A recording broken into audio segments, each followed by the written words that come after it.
folks. It's 7 o'clock. Time for the Pledge of Allegiance.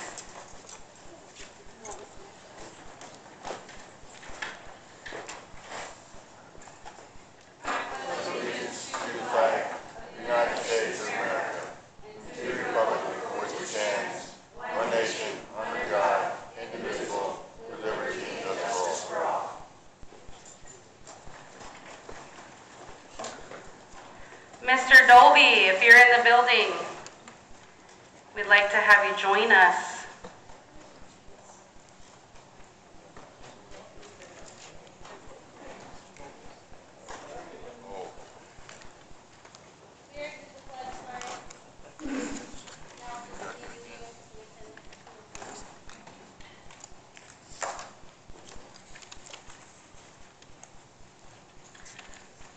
Okay, I'm not sure, Trevor, if they told you. Can you check your microphone, please? They should all work. I don't even get a light. This was I just ordered a new one. Okay.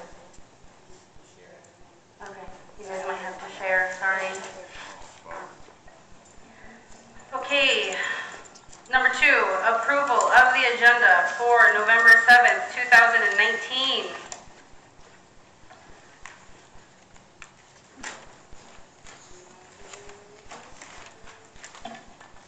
I make a motion that we approve the agenda for November 7th, 2019.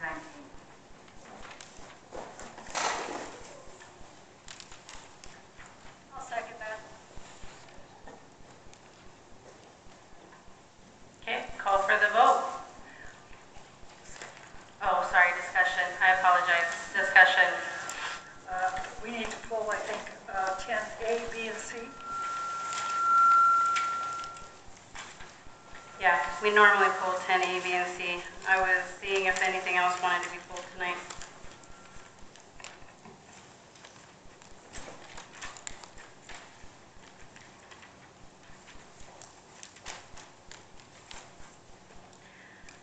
Okay, so we're, sorry, so Carolyn, we have to pull 10A, 10B, and 10C. Do you want to? I make a motion to, I withdraw my motion, and I would like to make a motion to approve the agenda minus 10A, B, and C. Second. Okay, so Trevor, what are you saying? I can't hear you.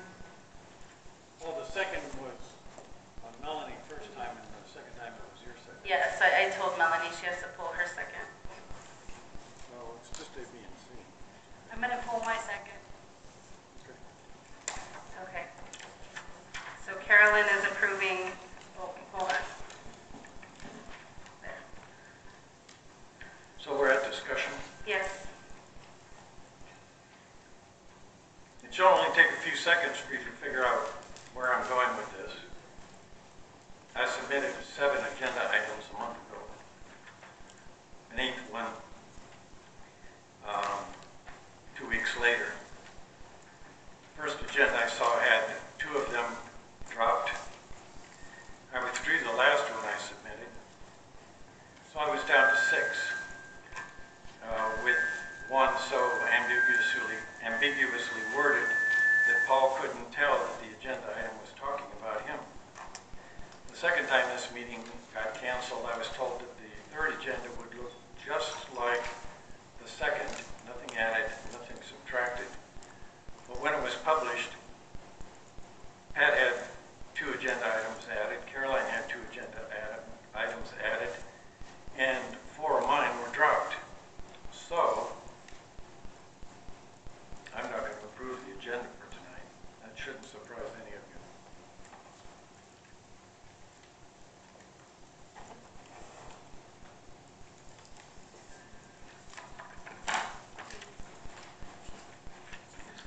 Okay, the agenda item that discussed a private matter had to be pulled because it was a private matter. and it wasn't an agenda item. It was technically like a update the town presentation. So we couldn't do discussion or deliberation or take action on that specific agenda item. Right, but it disappeared anyway. Okay, so it was actually supposed to go in public comment, and I believe there was an email about that it needed to be put into public comment at that point, because it was a private matter, that it can be stated during public comment. Or he could have requested a presentation time, but it wasn't. I requested a presentation time. Okay, then we will rectify that.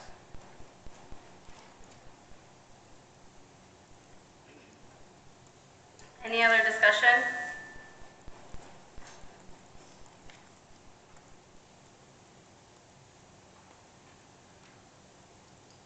Okay, so Carolyn, you made the motion to the agenda pulling 10A, 10B, 10C, and to continue as follows, correct? Yes. And Pat, you seconded that? Correct. Okay. Any more discussion? Call for the vote. Aye. Aye. Aye. Trevor, nay. Carmen, aye.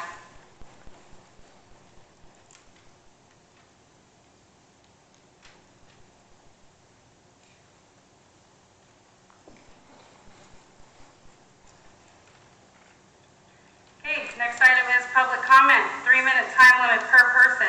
Action will not be taken on matters considered during this period until specifically included on an agenda as an action item.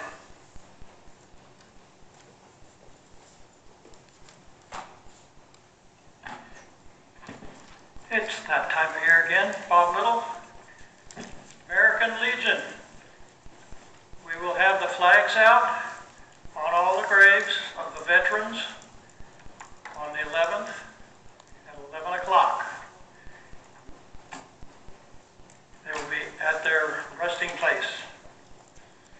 And also, the radio club had a good time at the Beatty Days poker run.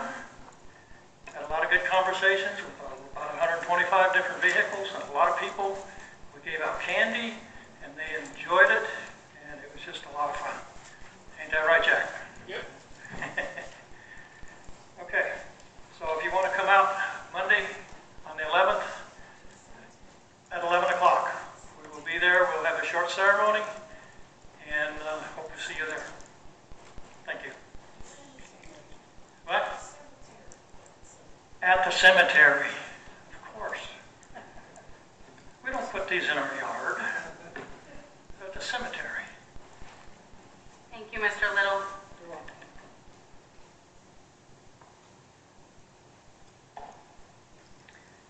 Is that all for public comment tonight? Well, the first one? Okay, we're going to head on to number 4. For possible action, discussion, and deliberation to approve the minutes for September 26, 2019, Amargosa Valley Town Board meeting.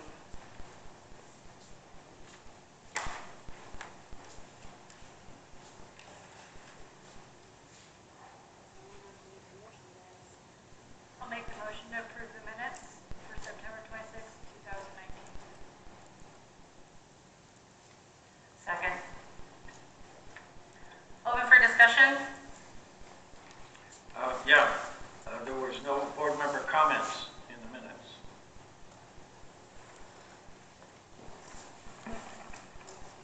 Also, and this is just very small, C, it says Limbite instead of limbo, it's just the word misspelled. Yeah, there's a couple last names in here we'll have to go over and correct, and it could just be microphone to the speaker not making the same sounds as the last name.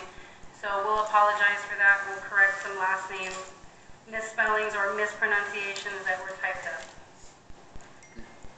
Okay, so, I'm sorry, Trevor, what did you say? You said there were no board member comments? Right.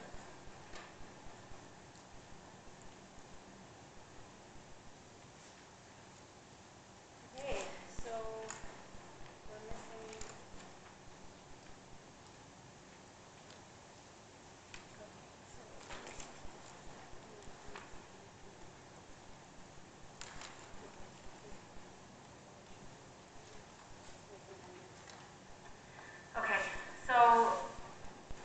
sorry guys, I had to double check something. So Carolyn, you were motioning to approve the minutes as is, but we have some corrections.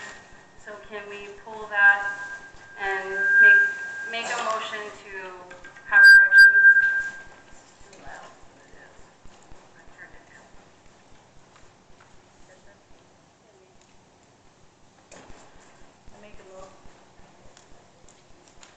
I make a motion to, I withdraw my motion to approve the minutes as is. I make a motion to approve the minutes with the corrections and the spelling of the names and board member comments. Second. Do we pull the previous second? And we'll second the second time. Oh, goodness. Yeah. If you, because we have to open it to discussion, discuss it, and then pull it. Okay. Correct? Okay, guys, so, So what are we doing with board Hope- member comments? yeah, right now, the motion is to go over the minutes, correct them, and then that's what the second is for, is to have corrected minutes. So I'm not sure, because I want to sit down again and look at these, because mine stopped at a certain point as well, so I just wanted to double check. Again, I apologize because I was not here for a few days.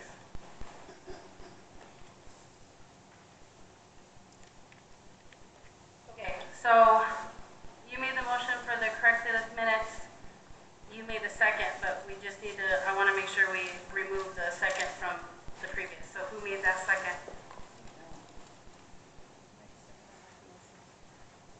The first time.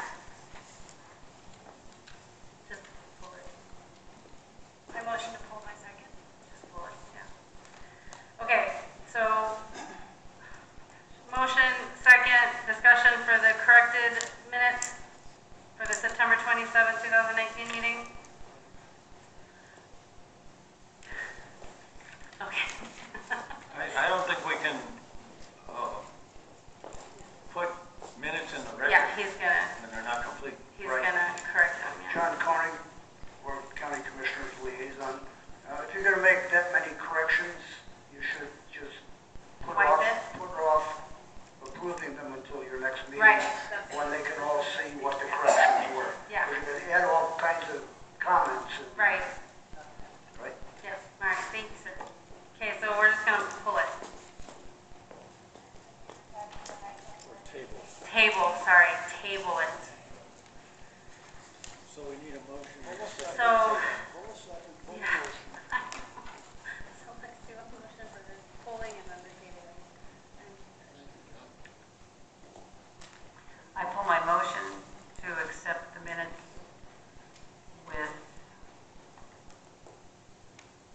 without board member comments, so. Okay, now we're gonna table it. Because I gotta fix it. Yeah. So Pat, I remove my second. you want to move the motion? I make a motion that we table the minutes for the September 26, 2019 minutes. I second it.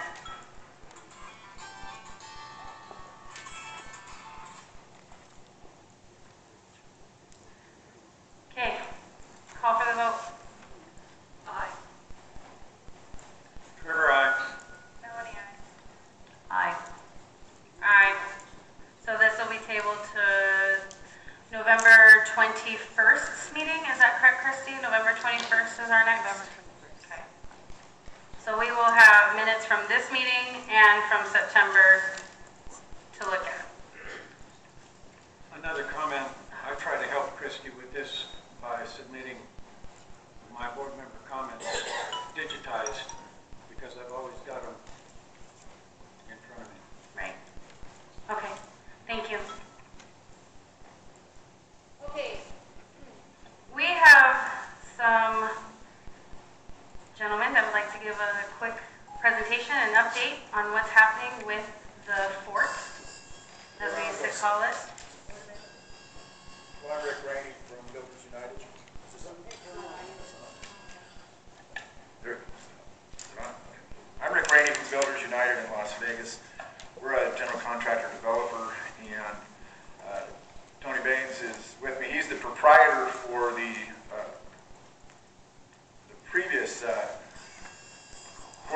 Amargosa that burned down. I'd like to hand these out to you guys. Actually, this is going to be for the truck stop. So we are going to build it back just like it was, same square footage. It's going to have the same appearance. We'll have a little less wood on it, but it'll still have wood on the corners and the towers and look like a fort. And this is basically what it's going to look like, just like it did before. And our plan is to break ground in December and have it back open in May of next year. And we feel we can move pretty rapidly with that. We have a pretty large staff, and we have a lot of contractors already in this with us out of Las Vegas. And the concrete suppliers, everybody are already locked down for this, so it should go pretty smooth and pretty rapidly. That would get us back up and get them open again, get the town back near Fort Amargosa, so we could get that done. And can I leave this with you guys as well? Yeah, we can leave them right here. We'll have them in the office with Christy so people Okay, I'll give it to Christy. Yeah, look at them, and I'm sure a lot of people would like to see that. Yeah, and then secondly, on the northwest corner of 373 and 95 North, there's 4.19 acres, and we're proposing a 10,000 square foot truck stop with a C-store, and which is a convenience store. You'll have fast food. They'll have showers for the truck drivers. That will be something we would propose for a groundbreak of next year, probably in January, and once we get approval through Pahrump and our building departments and fire department, of course. And that one is basically on the northwest corner, as I explained. We've already cleared and grubbed that property, so this is what the site will look like. We would come in off of the main, off 95 for vehicles, both domestic and commercial. You have the truck stop and convenience store in the middle, and you fill trucks on one side, domestic on the other, like most truck stops are set up. The elevations for this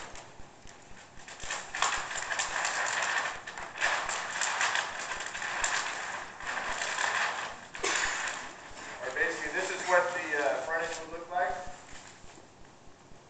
and the main entrance.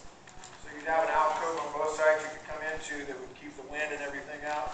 This is what your entrance would look like from the sides coming in. And it'd be plaster and corrugated metal with colored finish on it. And this again is another elevation. The rear would just be plain with the doors. The sides would be just like the other side. So you'd see opposite hands be the same on both ends of it. Again, that's 10,000 square foot for this one. The other one is 5,000 square foot back to its original configuration. And that would be, as we proposed, about a 12 to 14 month process. Rick, can I ask a question? Yes, sir. On the, Or yes, ma'am. I saw there was a gentleman that had his hand. Yes, ma'am. that's okay. On the fort, is the bank going to be part of the fort? Is what? Is the bank going to go into the fort? Is it scheduled to move in there? That's the plan. Yes, that's the one he's working on. I have a question. Yes. The 5,000 gallon fresh water tank for fire and potable water, my understanding is where it was located, it couldn't be used because it was too close to the fire. Has that been? No, this is, the one you're looking at there is for the truck This is stop. for the new one. This is for the $10,000, the 10,000 square foot truck stop. Okay, what about the one at? Now, those are brand new tanks in the back now. They're quite a distance from the 5,000 square foot C-store gas station, the Fort Amargosa. And those are back by the pond now. They're brand new tanks, brand new system there, and that should suffice for that property. These on the new one, on the 10,000 square foot truck stop, will be way in the back as well. Thank you. I know Jack and John. Jack, do you want to come up to the microphone real quick and ask your question? So we can. I can just say, Okay. there's some confusion to the location. Highway 95 runs east and west in Amargosa Valley. Okay. Okay? So, are you going to be on the north side or the south side of the highway? I apologize. I thought it ran north and south. No, sir. Runs east and west. Highway 390, the other 373 runs north and south. Okay. Then we will be straight across from the rest stop, from the state rest stop there. Straight across what? 373, I'm sorry. Okay. Okay, Yes. all right. That big open lot where people park? The marina, Yeah. The marina? Yeah. Yes, yeah. where the boat was. yeah. All that's been moved, we've cleaned it up, it's real clean and, it's been all taken That's care fine, of. I just, yeah. I understand Yeah, completely. let's I go to the understand. southwest corner, okay? I understand completely. Okay, Mr. Basta? Can you share the mic? Thank you, guys. Yes. I'd like to point out to the board that Mr. Koenig just said something to me, is that this group has brought nothing to the planning committee of this town. We have no idea what they're proposing. They've already gone to the county, and as Mr. Koenig says, I'm tired of them going to the county, back to the town, back to the county. They have to come to the planning committee of this town board first and present their proposal and then re-present it to the board. And if the board agrees, then you present it to the county. Let's have some procedure here in our town. To put this on the agenda tonight, not coming to the planning committee, is an insult to the planning committee. Thank you. Okay. So, thank you, John. As of now, this is a presentation, so The presentation Well- should not be made until they come to the planning committee. okay. When is your next planning committee meeting? Tuesday, next Tuesday? I believe so. I apologize, we were following the protocol we were directed to follow by the town. I apologize. Okay, so November 12th, at what time? 6 or 7? November 12th is your planning It's committee? in the office. Okay. So John, we will be having a meeting on November 21st, so we'll expect your agenda item. We meet before you meet. Can you, You're going to have to submit it. Pardon? You'll have to submit the agenda item to have it on the next meeting. The agenda item's been submitted. I don't know if we have time to change the agenda item because we have to publish it 3 working days before the meeting. They might not be able to come until they have the second meeting of the month before.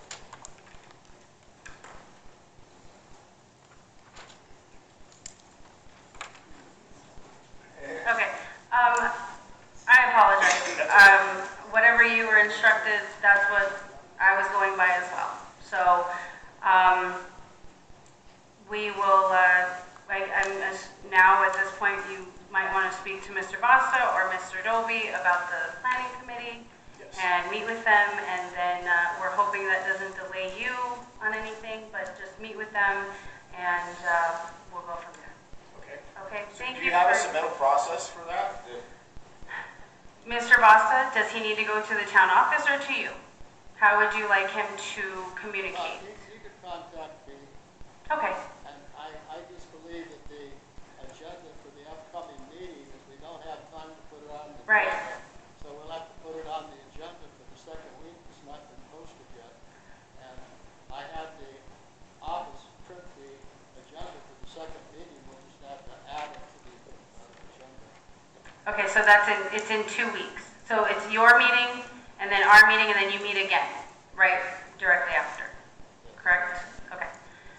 So, If I get you guys my card with my email information, all that, can we exchange emails and? Yes, please do. Yes, sir. okay, thank That you. works for us. Yeah, I apologize. Thank you Not a very problem. much. Thank you. And we want to make sure we're doing everything the way you guys want it done.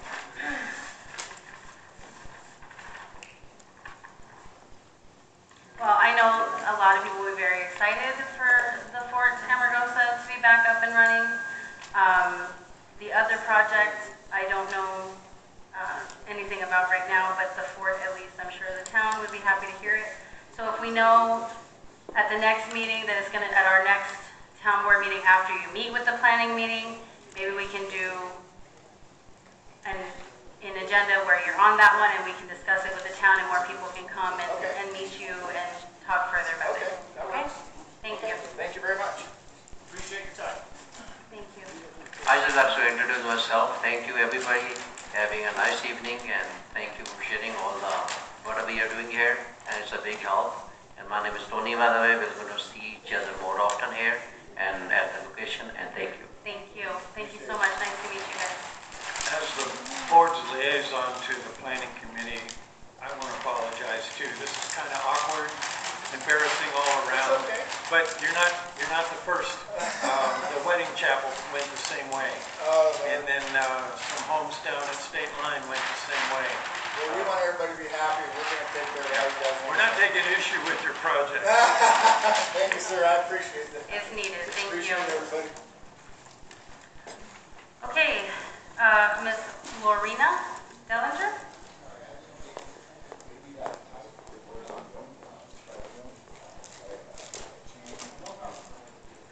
Thank you for placing this item. Lorena Dellinger, Assistant County Manager. The purpose for this item, Jared Rossi, which I think a couple of you have been familiar with, he's our insurance broker for our Nye County policy. He keeps in constant contact with us with requests and changes that come forward from sub-entities, and Amargosa Valley is a sub-entity. So I just wanted to start the conversation with the board on whether or not you would like to proceed on applying for your own policy come next fiscal year. I know the policy application is a bit overwhelming, so we would assist, but we also have the issue with sorting out properties, because we do have equipment, properties, vehicles that are in Amargosa's name. There's some that are in Nye County's ownership, and we would have to sort through all those. But before going through each of those steps, I want a direction from the board.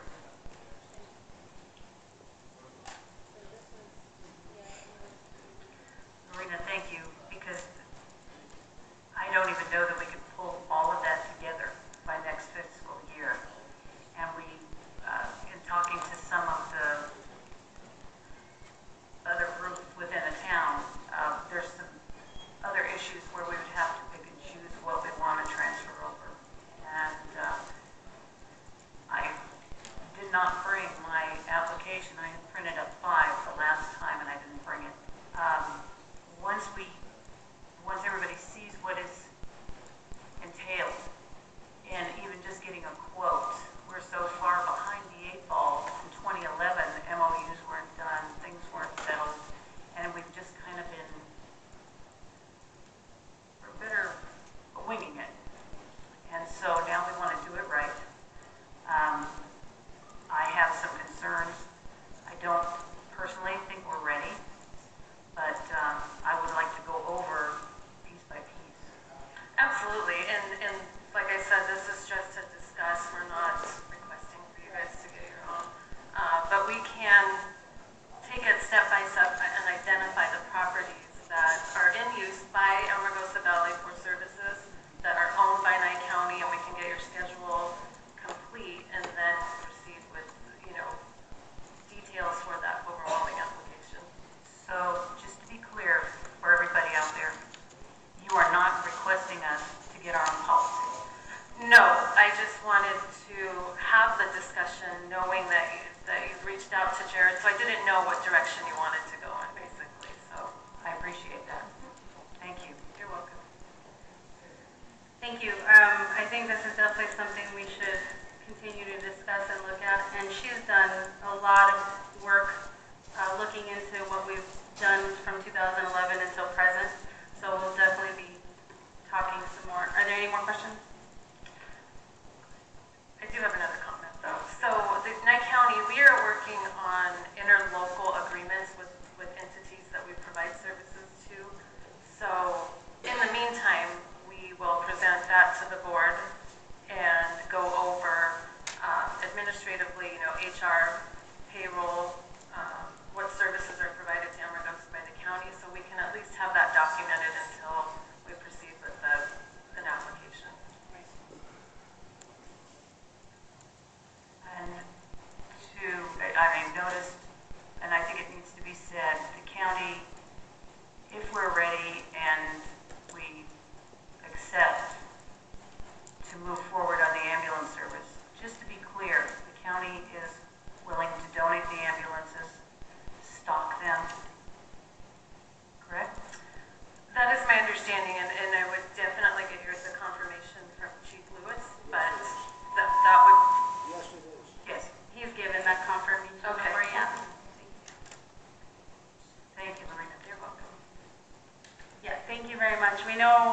county has worked very, very hard with our town for the longest time, and we can't thank you guys enough, especially for coming out here and just trying to help us with our options and get things squared away. So we're not winging it, and we are doing things properly for the safety of our community. So thank you. You're welcome, and I'll keep in contact with getting the schedules put together. You're welcome. Thank you. Mr. Cohn, oh, sorry. Oh, did you guys have any questions for her Any public comment, questions? before Mr. Koenig comes up? Okay, Mr. Koenig, you're in the spotlight. Somehow I don't know how my name got on here, because it's really Lorita's thing, and Glenn's there. Is Glenn here? No, he's not. Oh, he's not here. All right, so the census is coming up next year. It's important. It means a lot for a lot of different reasons. We get money for everybody we count. So I'm going to turn it over to Lorita because she's got the specifics and the details, and I guess Glenn's not here, so we're going to wing it a little bit. All yours. Well, Glenn will be rescheduling. We gave him the December date. Christy provided me with the date, but he needs to confirm his own schedule because he's out doing other presentations. But he will be presenting, like Commissioner Koenig said, the importance of being counted. It will impact federal funding, you know, the Medicaid programs. It will impact legislators and how they count our population based on, or the districts are based on our population. So it's very important to make sure that everybody gets counted. It's confidential, and Glenn will go over all of those points. But Christy provided the presentation in the back if anybody wants to pick it up and get prepared for questions, because Glenn does have a really good presentation. Any questions, comments, concerns? My comment is that, yes, I'm anxious also to see the census done accurately, and I'm eager to hear from Mr. Marsh. And if you guys watched Channel 10 last Tuesday night, there was an excellent program where they took the four state representatives to Washington and had them sit in the same room and talk about the census and the importance of those numbers. Anyway, thank you. Thank you so much. Okay, guys, we're headed into the fire department report. Any of our amazing volunteers?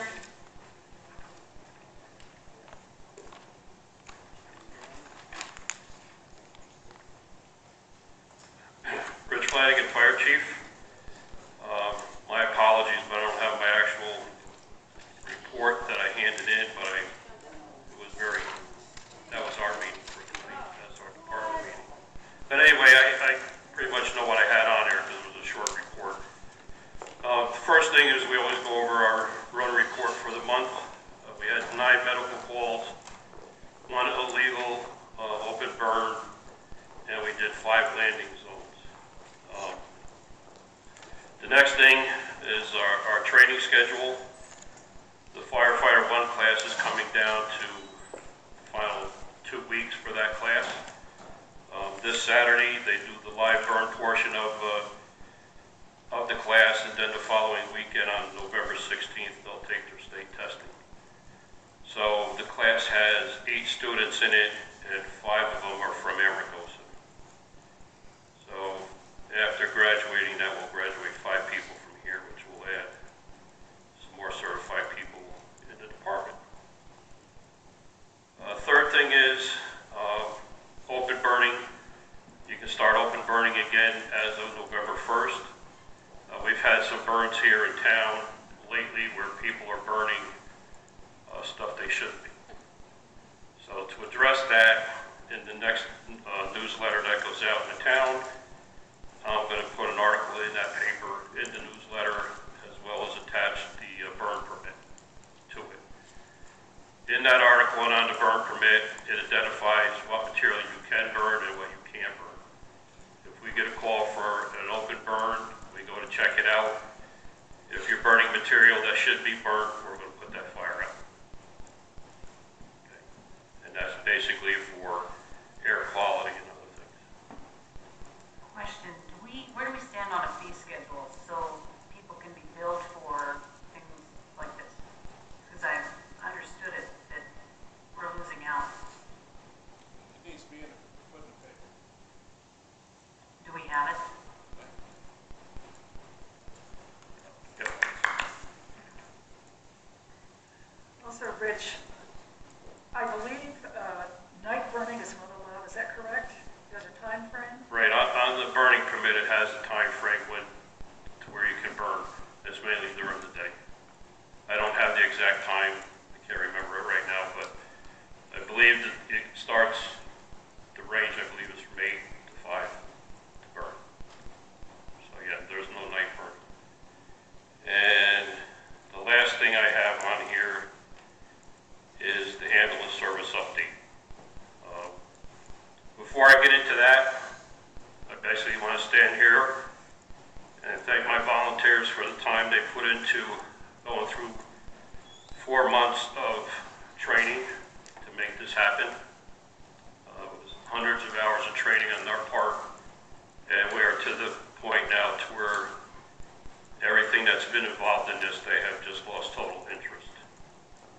So at this time, we only have 2 certified EMTs, and I cannot run an ambulance service with 2 EMTs. It is impossible. That's why your previous ambulance service failed along with other things. So as of today, we're no longer taking any action on this particular item. It's a done deal. And along with that, I've had talks with Chief Lewis over the last few weeks. We had a telephone conversation with Carmen about it, and I'll be contacting him next week, and the ambulances are going to be taken out.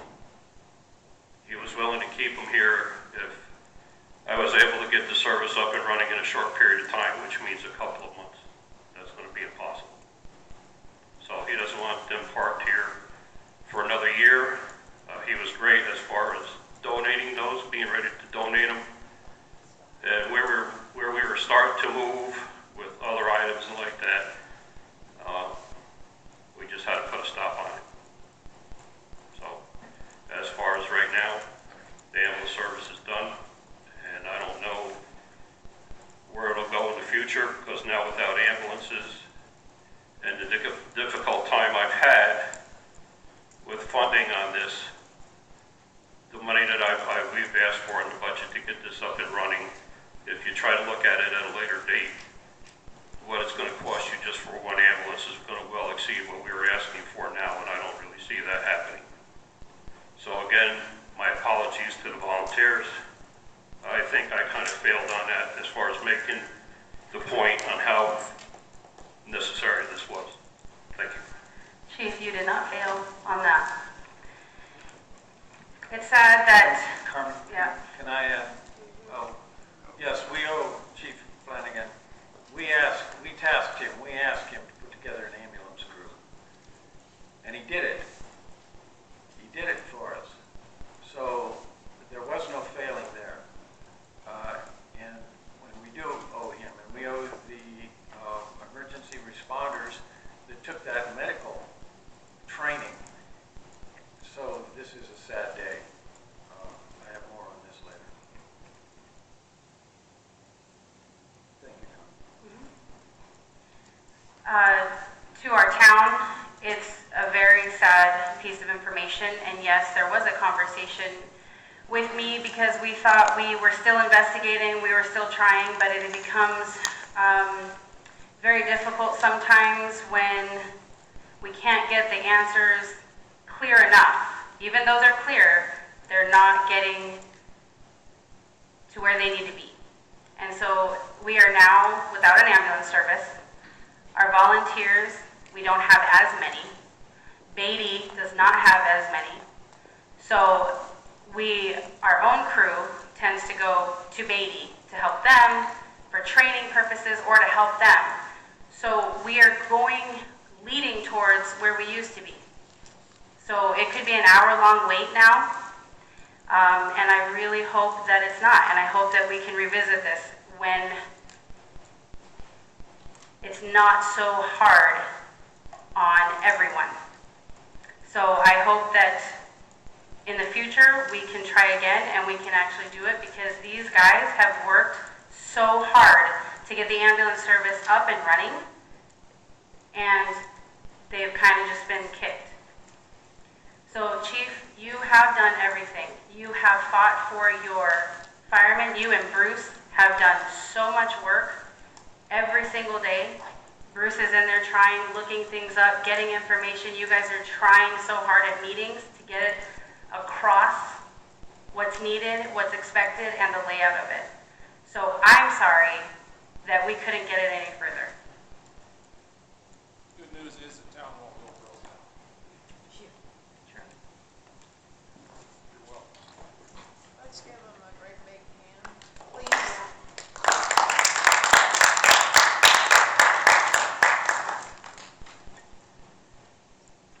Town office report, please.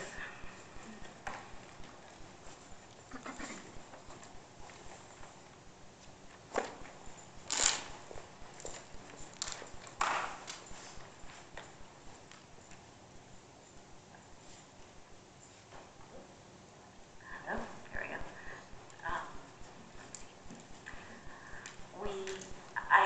I have letters for you to sign for the approval of the invoices. There's a invoice listing here. Recurring invoices have already been submitted with our recurring process, but they're listed here so everyone understands our bills.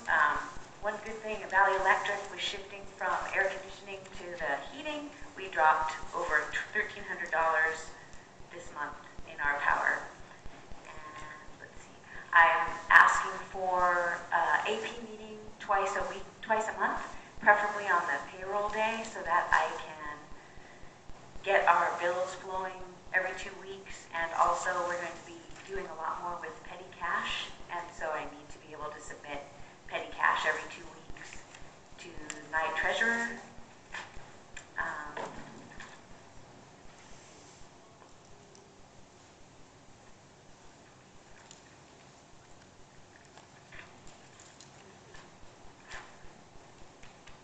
What else? Expenditures report. Bruce had asked about where we stand with PSSP monies, and he crashed today, so I have that. We have $82,349 remaining in the PSSP, and I printed out a special report for Bruce and the fire department. What else? Going on Wednesday, I'll be in Pahrump training with Sam and Liz. I'm getting ready for the audit and the budgeting that's coming up, and have a lot of questions. We have general ledgers, journal entries I need to make, and I'm hoping to come back with a lot more information on the reallocations or unallocated funds and where we stand with our budget and so on once I talk to Liz. I have a quick question. With receipts, because we did vote for so much to go towards the pumpkin patch and so much to go towards the trunk or treat, and then we found out that that couldn't happen. Well, the funds were supposed to come from a bank, and we don't have a bank account now. Did Sam or Liz or anyone tell you what to do now? Because now we have people with receipts to turn in to get reimbursed. Petty cash. And we'll just give We it to have you a as petty petty cash cash. fund that can go, yeah. The bank is just, It's not feasible. It's not really feasible. It's been a problem for a few years Yeah. now, so. so if we get on the AP, that's why I'm asking for every 2-week AP meeting, accounts payable meeting. That will incorporate the petty cash also.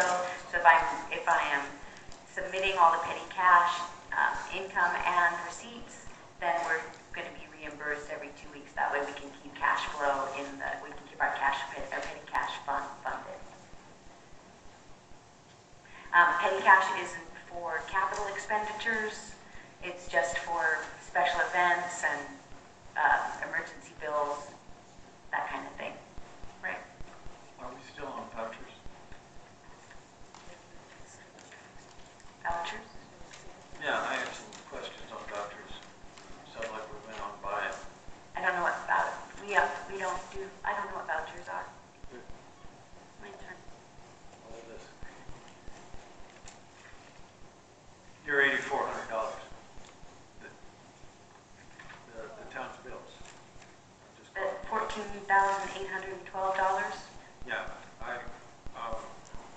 some observations I made, some red lines I made. That's about half of what we spent last month. And, It's half of what we spent last month. We had a lot of PSST on there. yeah, well, what I'm seeing is, there's no electric on here, but the electric last month was $4,100, so that explains a lot of it. No, there's electric on the bottom. There's Valley Electric 26, 27, 28, 29, 30, 31, 32. That's all Valley Electric. Is that where you explained that we went from air conditioning? Yeah, you're right. So in October, it was $2,700 for our Valley Electric number 13. That's the community center. And the 2 months before that, it was $2,700 in October, and August was $2,400. So we've gone down $1,300 in the community center electric. I'll quit with my questioning. Pat has a page, I don't have it, so I'm not seeing the electric, so never mind.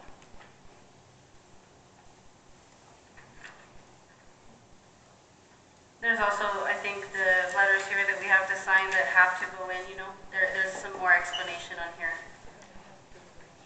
Yeah. Okay.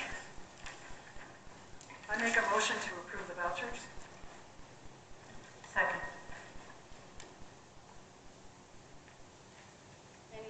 Any more discussion? Okay. Call for the vote. I'll just abstain because I only got half of it here. Right, and then, okay, that's fine, and there's more in here as well. And a lot of these, remember, some of, from what it looks like, a lot of them, they're the reoccurring ones, that they just go straight to the county office now. Okay, so we have a motion, we have a second, further discussion? Call for the vote. Aye. Aye. Aye. Trevor abstain. Aye.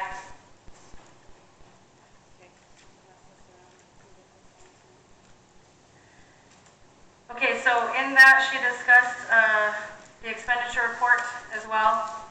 So we'll move on to committee reports. HR. I have some questions on Okay. expenditure report. Go ahead. Christy, you want to come back up and? Yes. Thank you.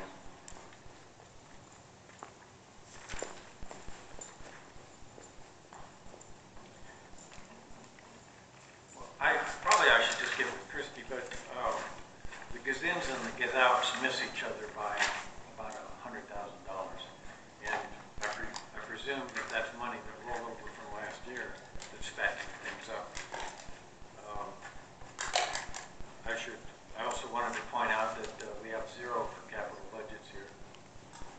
That line just went. Are you looking at expenditure status report? If you look at page 6 on the expenditure status report, it says parks operating expense. That's the $26,500. That's the capital expenses for parks that you were looking at on page 6 of the expenditure status report. Parks, services and supplies, operating expense $26,500. That's the capital expenditure. That's the So capital we've expenditure fund. got it in as a line item as operating, but it's capital.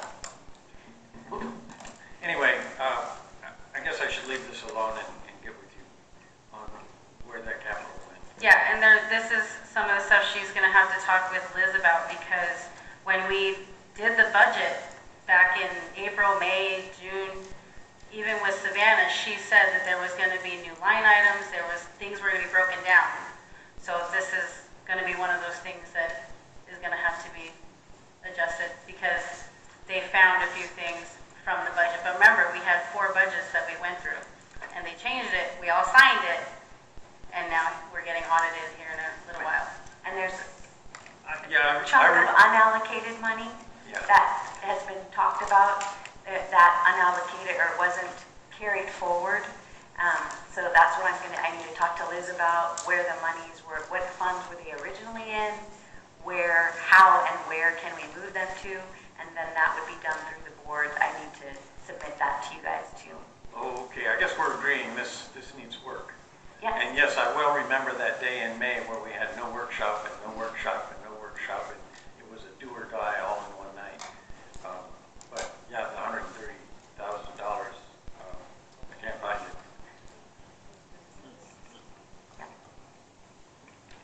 Page 4, workers' compensation. That seems like a huge jump, and I imagine that's something that you and Liz are going to be talking about.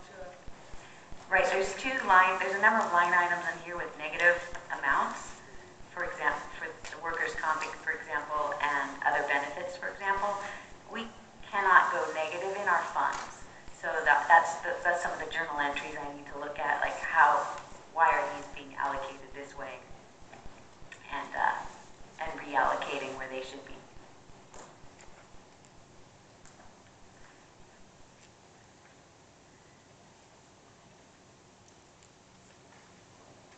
Any further questions or discussion? See if we can get, Yeah, I'll apologize. Apparently I was premature. I didn't mean to put you on the spot. It's just that we're supposed to look at this, and Pat saw some things and I saw some things. I don't know how we're paying our employees. I see $80,000 for everybody all year. And I know we've got more wages going out than that. So there's another line item that,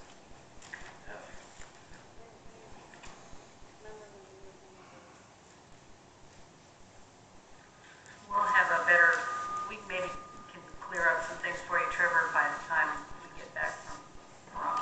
yeah, that's why I'm backing off. I didn't mean to put anybody on the spot. I didn't. So we're agreeing with each other. This needs work. And the capital works budget is incorrect. Always has been. We went over that last year, I believe. Also, double check, remember when you first started, we were trying to get bill stuff and we found a lot of line items that don't even exist for our town. We talked about getting those cleaned up. Can we just get an update on that? Exactly, that's what I'm trying, that's on my Thank you. list with Liz Thank you. on Wednesday. I'll I be know, there I'm sure all you day. have 400 questions, so I don't want to Yeah, add one more. 4,000. Yeah. Okay, any more discussion? Okay, thank you. Committee reports, Human Resources, Mr. Kurt Stingle. Yes. We were good at this fire department report then for a minute, Oh. just so I can make a comment. Okay, yes, that's, yeah. I'm Jimmy Thomas, Amargosa Valley. I want to give you a rundown real quick on what happened with this fire department, the Amargosa, and the ambulance service. The ambulance service was funded. It was funded basically through the back door. The fire department was supposed to bring the funding request to the town board for approval. That was never done. It was brought to the last deputy town clerk, and she put it in the budget. It was never approved by the town board or anybody else. That's where you're at now. At any time, if anybody had brought an agenda item to the town board to approve the ambulance service, you would not be in this spot today. You could have just approved the ambulance service, given him the money, and we'd be done with it. But what we've done is we have found places where in Tonopah and Round Mountain, where it seems that their fire department is funded totally through Nye County Emergency Services. At least that's what the fire chiefs in those locales say. And I know that one of the town board members here was trying to find out why we couldn't get some backup county money in our ambulance service, in our fire department. That didn't happen.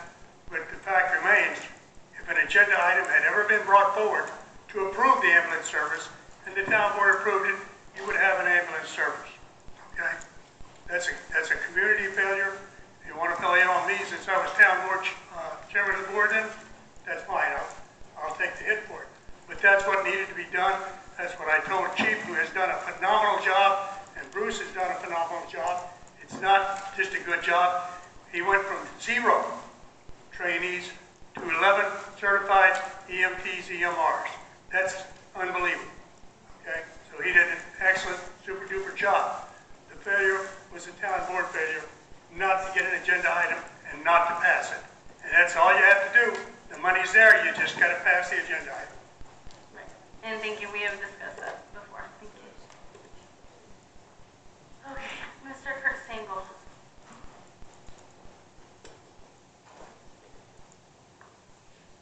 Kurt Stengel, Human Resources. We were tasked with advertising and hiring maintenance personnel. We had 2 applicants. Can you hear me now? Okay. The 2 applicants. One had 2 jobs. The other was gratefully accepted into our committee for a review. He was found to be outstanding and ideal for the job, and we were going to recommend to the town board, which I'm doing right now, that you hire Mr. Tom Wismiller. And I know things came apart when Chip Bill had his accident. We feel pretty bad about that. We wish him well, but you got to go on. So the other thing coming out of the meeting was our recommendation to the town board of the HR policy for communities with 15 or less employees, and this is out of Poolpack, and that was our final act, and we do hope that you do accept it. You can modify it to your satisfaction. And that's it. Thank you, Kurt. Thank you for all of your help and efforts. I know that this has not been an easy road for you, so thank you. Cemetery Committee or liaison for the Cemetery Committee.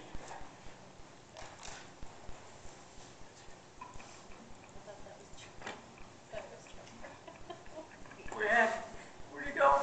We had Kurt in here. He's not cemetery. All right, he's sort of like, anyway, yeah, I'll take a stab at a report. We had one burial like a week and a half ago, and one maybe a month and a half ago, which was probably already been mentioned. The VFW and the American Legion participated a week and a half ago, and I think they did the town proud by participating like that. Especially, I couldn't find anybody that knew the individual, and yet we were there to help them with this ceremony. And then Wednesday, we had a cleanup, and it's nasty work. And we had 6 or 8, at times I think we had more than 8 people out there with hose, and that's impressive. You know, obviously, we just kind of hit a lick on it. We made a dent in the work, but this is how it's done. Volunteers stepping forward, and I think we should be proud. That's good news to hear. I mean, sad that of the passing, but good that we had so many people put forth effort. Thank you, Trevor. Planning Committee.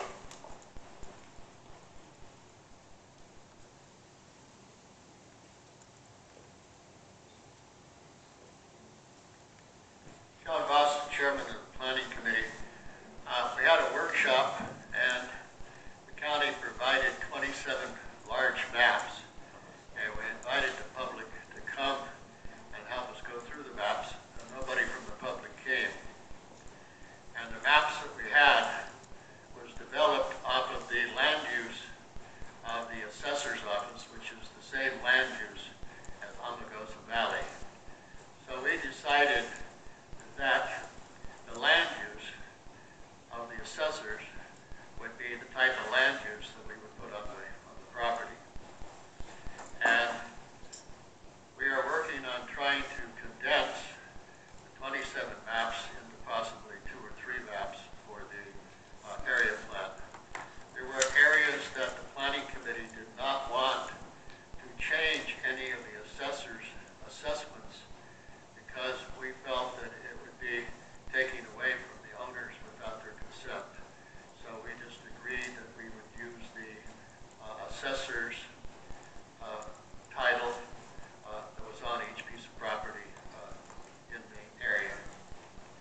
media part of it? Like, is anyone emailing? I know that the agenda comes from here and we print it, but are you putting it out there on social media? Up until this last go around on the agendas, I have printed all of the agendas and all of the minutes of the planning committee up to this point. And my printer broke down and I wasn't able to print it. Okay. So this is the first time we've asked the office to print the agendas and minutes. I'm going to have to continue to do so because I don't have the capability of continuing to print that. And I've done all of that at my own cost. I've never asked the town for ink, money, or anything.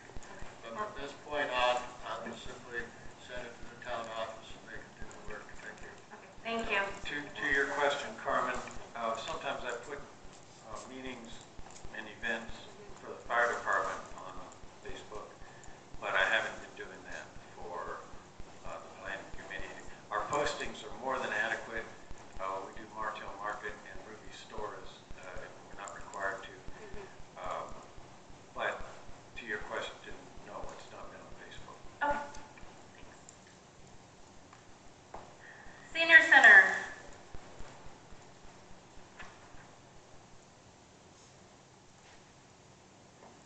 Misty.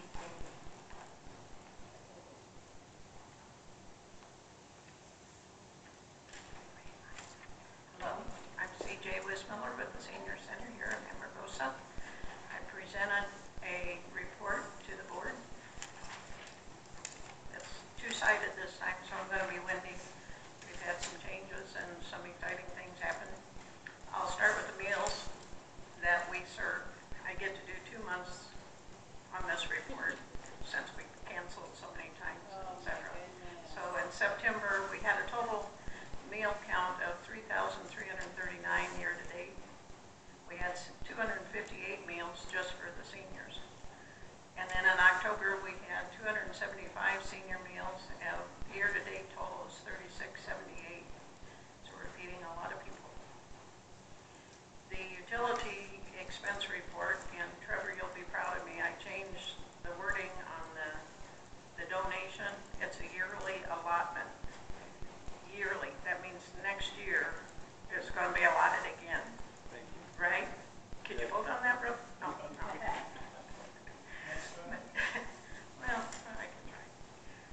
We have a balance remaining of $7,576.62, which hopefully will take us the rest of the way for the year. We started out with 14. It's going to be tight. Yeah. We had a lot of the summer expenses in here included, so if he gets to turn on any lights or the oven may not be able to use, we'll eat all meals or something like that. The next is Christmas and holiday items and a lot of good gift ideas, so stop by. That is a very big support for the center and the expenses, and it's been increasing in business quite a bit. I had previously announced that we had the Pahrump Valley Transportation Service. That's not connected with the senior center. It's not controlled by us. It's their own entity. And that transportation is for Las Vegas or Pahrump. But now we have local transportation that is under the Amargosa Senior Center. And anyone needing a ride transportation to the medical clinic, to the store, the bank, library, etc. in town, we can arrange transportation for them now. We have a driver, and Pahrump Transportation donated a vehicle to us, so we have a van that we are going to use for that. Commodities building is being worked on now. You're working on the interior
with us anytime.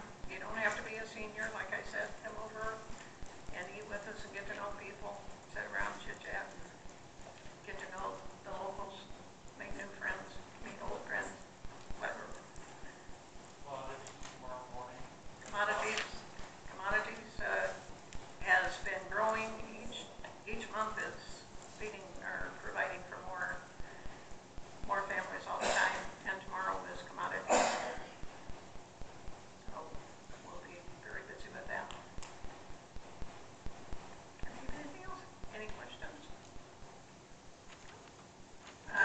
Maybe this might be for Diane. Where do you guys stand? What's the remaining goal? How much more money do you guys need? 25,000?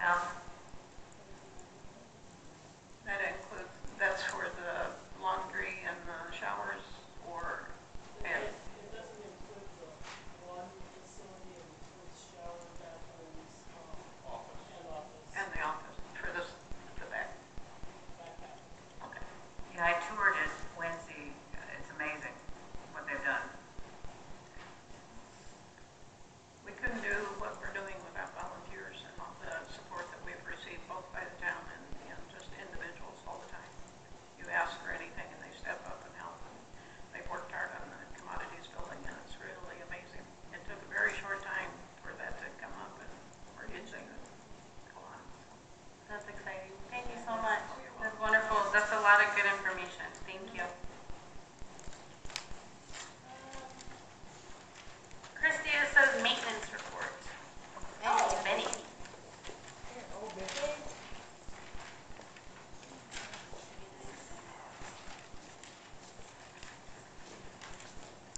Danny Sanchez Maintenance. Well, Chip Bell, the guy that used to work with us, the guy that worked with me, had a bad car accident, messed himself up really bad. He'll be back to work here within the next 6 weeks. All the sprinklers and clocks and everything there are working now. Total cost of that was $1,300. We'll be replacing ground irrigation on the tree lines from underground, put it on top. Skip is replacing the bathroom faucets. Public Works is going to be fixing the leaks behind the ambulance building in the park. We ordered a new edger and a weed whacker. We are making plans for the cemetery maintenance and renovation. The edger and the weed whacker will help with maintenance in that.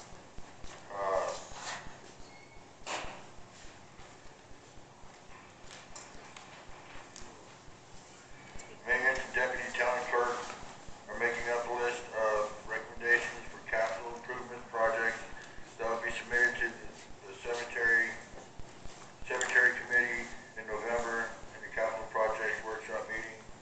We have ordered new tires for the Gator, and we'll be focusing on continuing water systems upgrades and gopher mitigation during the next month in November. Thank you, Benny.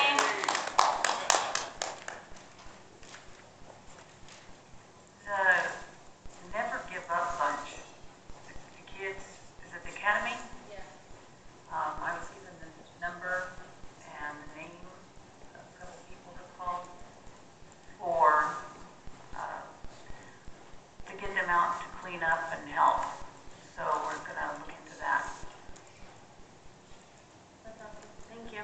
And for the cemetery, we still have the conservation district group that would like to help with our cemetery, and they can donate. So that means we can come up with trees, we can come up with water, we can, lines and things like that. So we still need to talk about that. We are at board member comments. This item is limited to announcements or topics, issues proposed for future workshops or agendas. Anybody want to start? Trevor? I'm accustomed to being called upon to start, and that's fine. We can always change it up, add some excitement to these things. No one has asked me what book I've been reading this month, but I'm going to go through this real fast. And I'm not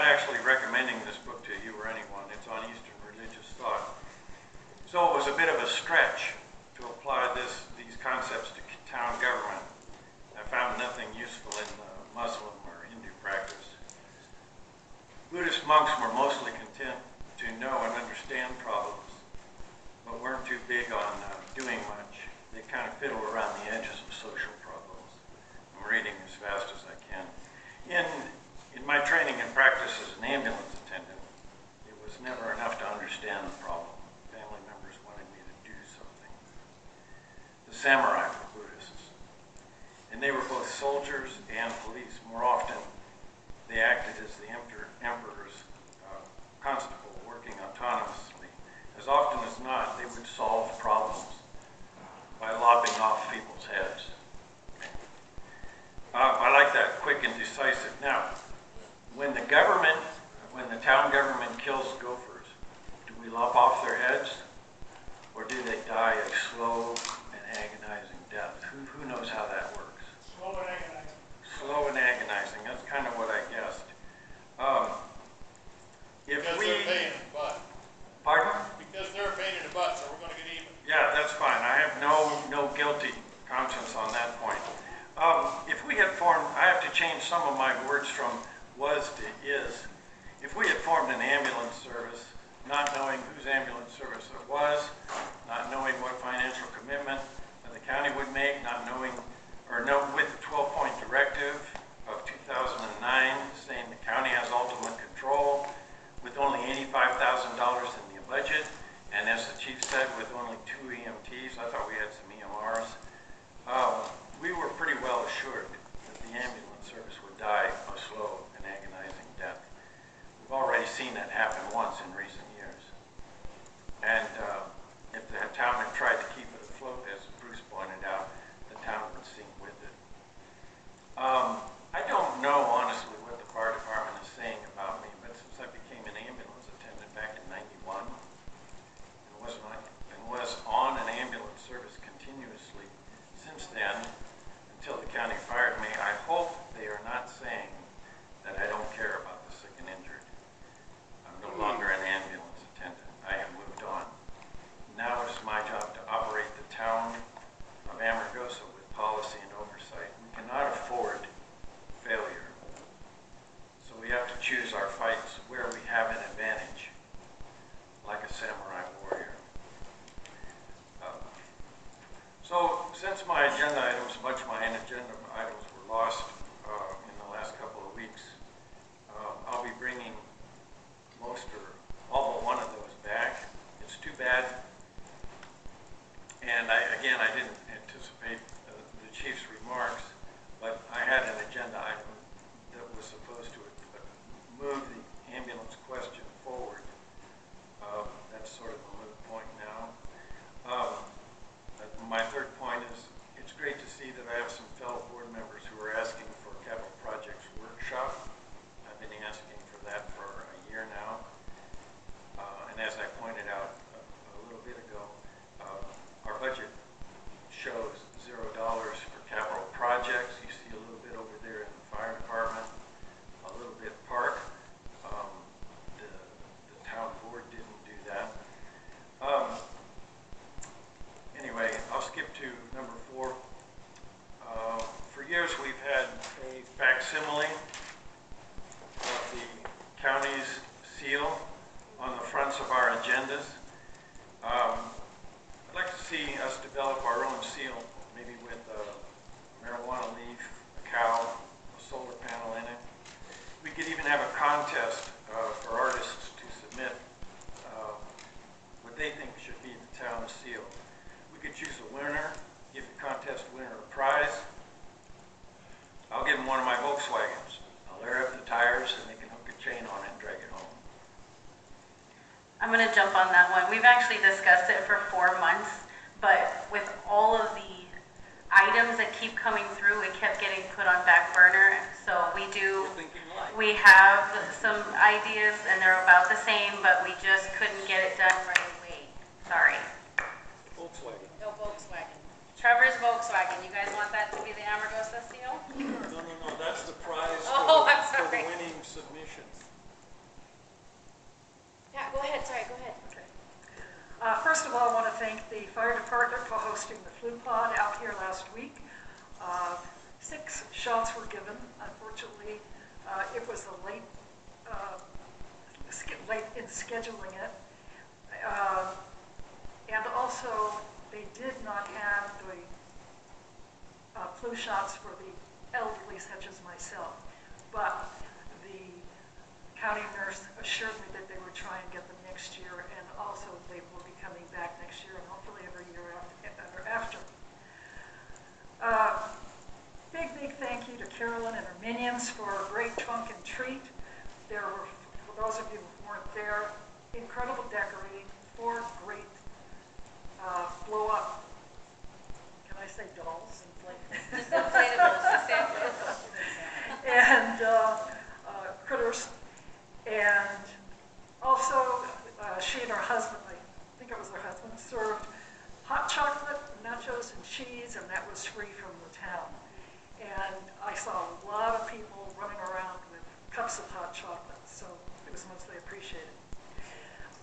In October, the BOCC gave a plaque to U.S. Ecology for their hazardous waste that was done in Pahrump, and John Koenig suggested that they do the same in the future for Beatty and Amargosa. There are 4 electrical charging stations being put in right as we speak down at the rest area at 373 and 95. So if you see all the things that are going, all the trucks and everything down there, that is what's happening. The BOCC generously, at the last meeting, is going to share some of the licensing collection with us, and we certainly have to thank John Koenig and John Foster for that. That's all I have. Carolyn? Well, yeah, okay. Yes, the BOCC, John Koenig made good on his promise. It was a very nice goodwill gesture. He returned all of the licensing fees, and some of $25,000.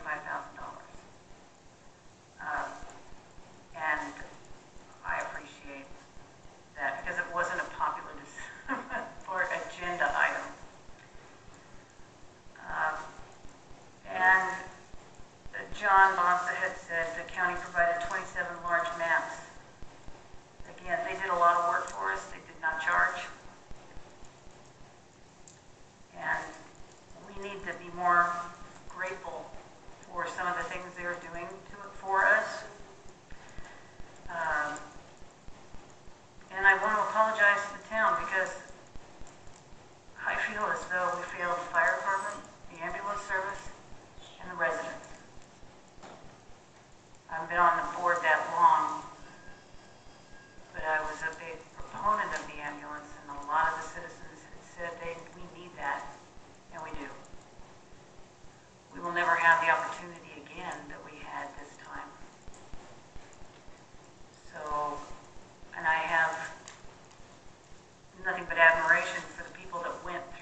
figure a way out to do something better for our community than to be divided.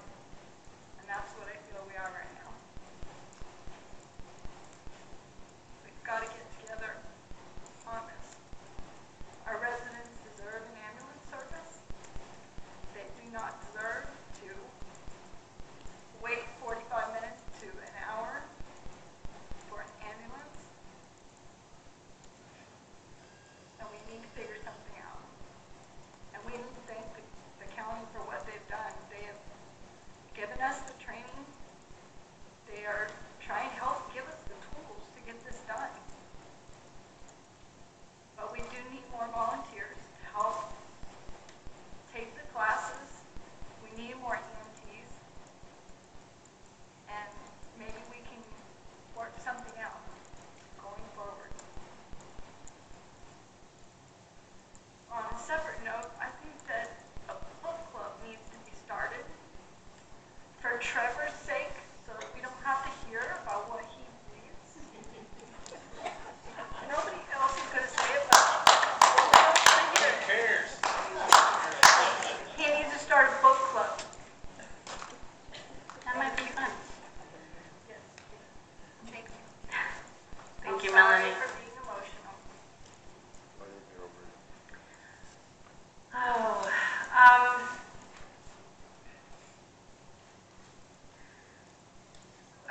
I'm gonna say thank you because we had some people really step up and help with some events over the last couple weeks. And the trunk or treat I hear was good, and I can't thank the volunteers enough, especially because the reason I was not there was a horrible one. And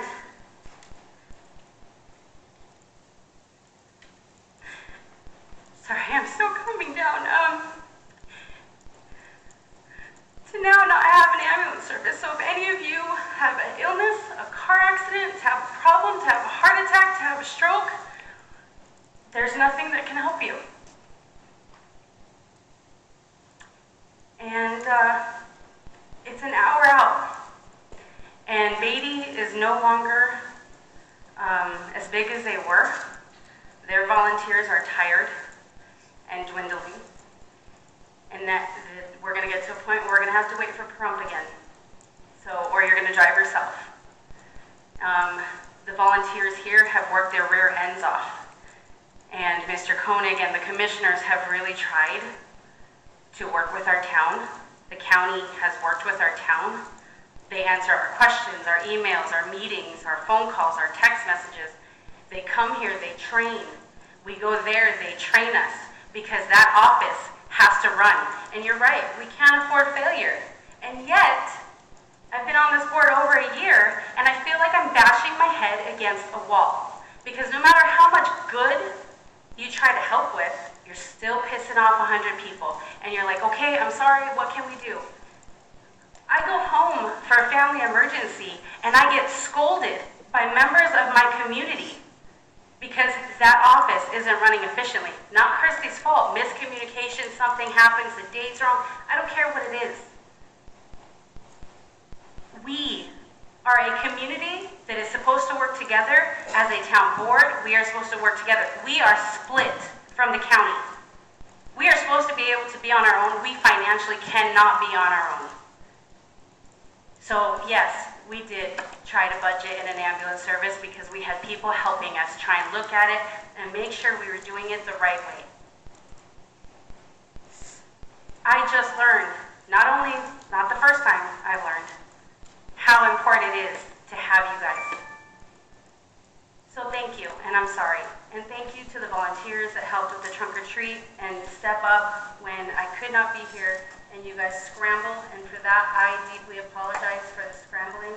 I was scrambling myself. So we're headed into Christmas, and I really, really, really hope that this Christmas dinner is as amazing as it has been in the last 6 years, and that we still can feed 350 people, and that we can still decorate, because it seems to be the one event that we can make everybody happy for one night. Thank you.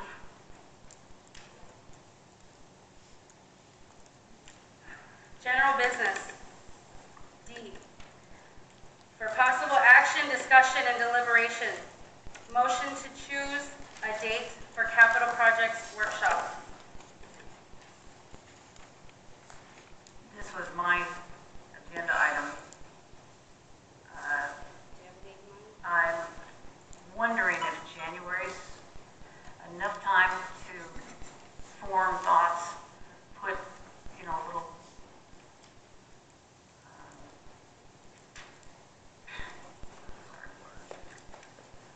so for everybody to get their thoughts together, we'll get the right amount of capital funds that are really truly available, get it right, clarified. And there is procedures to run a workshop. And so we're going to try to do it the right way.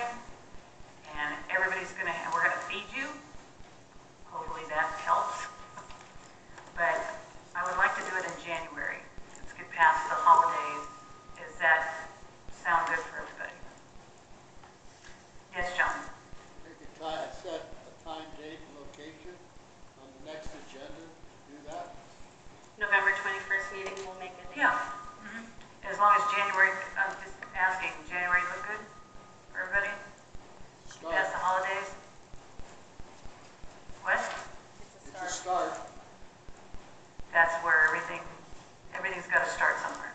All right, I'll set a date and I'll put it on the agenda for on the 21st. Thank you. This agenda item's adequate for choosing a date right now. Well, that's what I was trying to do, but I'm all for choosing a date right now. I was too.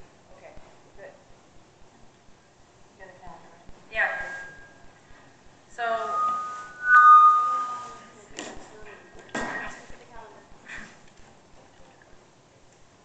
Christie, Actually, since it's under, public notice, you can set the time, date, and place tonight. yeah, the motion to choose the date. I think what happened was, it was just kind of confusing. So, I just wanted to make sure that everybody that wants to come can come. And we get past the holidays, everything's pretty jam-packed. So, How about Wednesday, January 15th? do we have anything else that's going to conflict on Wednesday? Yeah, okay, Wednesday, the 15th is not good. On the calendar, I don't want it with the fire department meeting, I don't want. your town calendar, I don't know what you have, or like, not much. Anything for January? So the 15th is the Conservation District meeting at 3 p.m. in Pahrump. So I would, if it's that day, I'd have to miss it. How about Thursday, the 16th? Thursday, January 16th at 6 o'clock? Sure. Since we're going to feed you? Okay. Location? I make a motion to set a capital works project workshop for January 16th at 6 p.m. in the community center of Amargosa Valley. Trevor, second. We have a motion. We have a motion and a second. Discussion?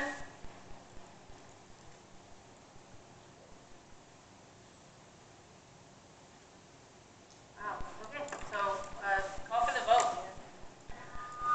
Aye. Aye. Trevor, aye.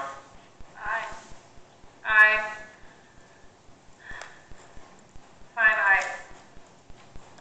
January 16th, Thursday at 6 p.m., Capital Projects Workshop. 10E, for possible action, discussion, and deliberation, motion to draft a resolution letter to ask the Nye County Assessor's Office to assign all future addresses for Amargosa Valley, Nevada. Carolyn, you want to take it away?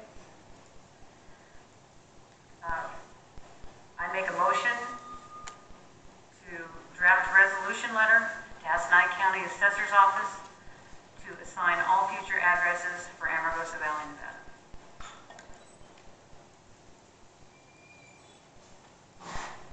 I'll make a second for discussion purposes. I second that we draft a resolution letter to ask Nye County Assessor's Office to assign all future addresses for Amargosa. Discussion. The reason this came up, just to make it everybody clear, when we did the the addresses, they were all mucked up. That was mucked. And the county came in and fixed it for us.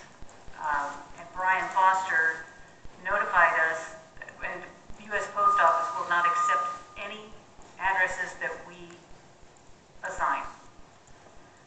So Turn it down. the county offered,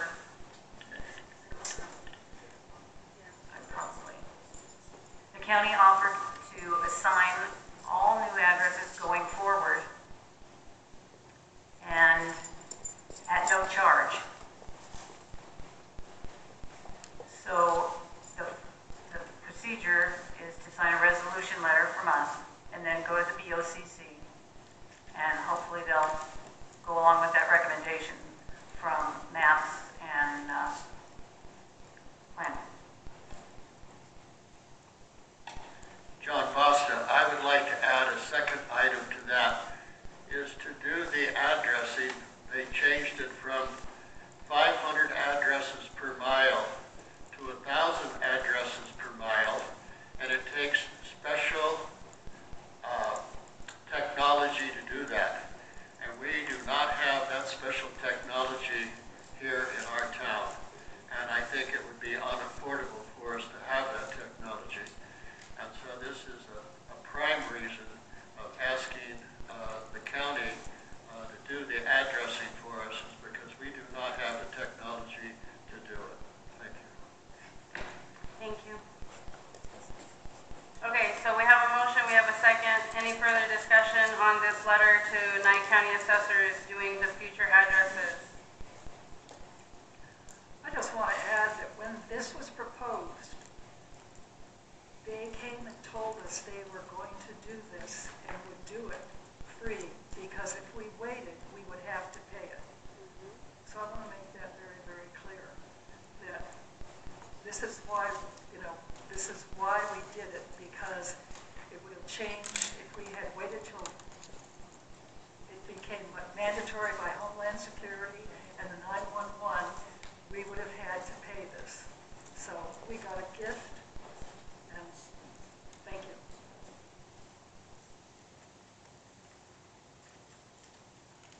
Any further discussion? Okay, call for the vote. Aye. Trevor, aye. Aye. Aye. Aye. Okay, so we will be getting a letter to the county assessor's office.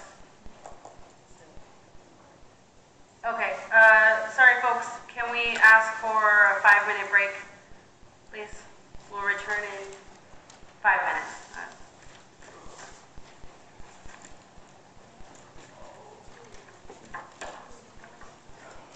If you are waiting, please go to the table if you know Chip Bell and would like to send him a little, we hope you get well soon signature.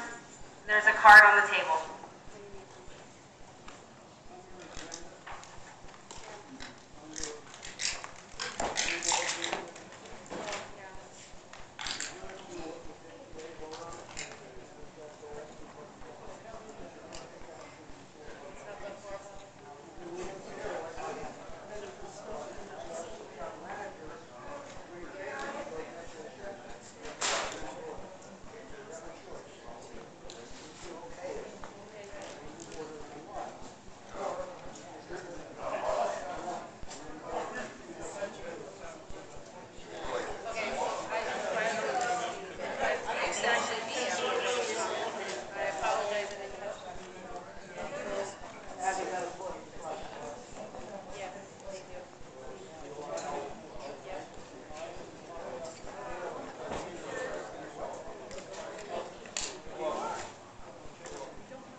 guys another minute. And then we gotta get moving.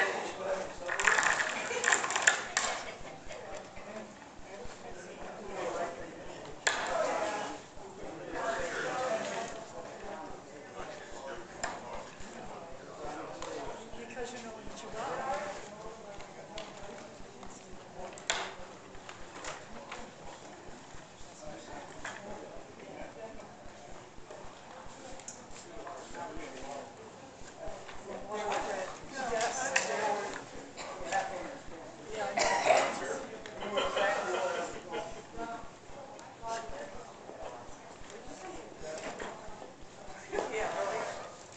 Okay. We're resuming at 8:46.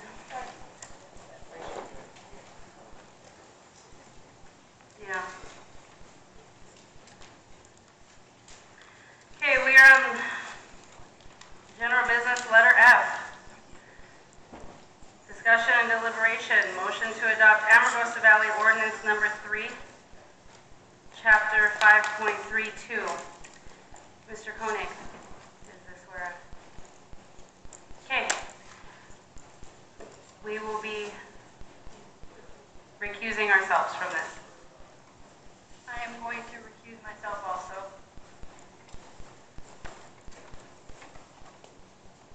If I may.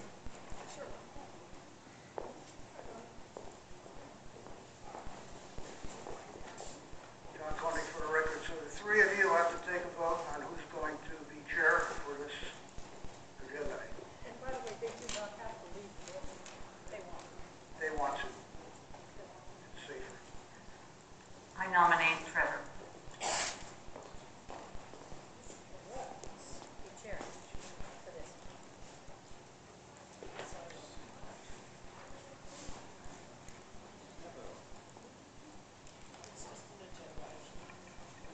Don't we have a co-chair or assistant chair already on the books? She just went out. Yeah, she just went out. Melanie was the other one? That was vice chair. You need a second.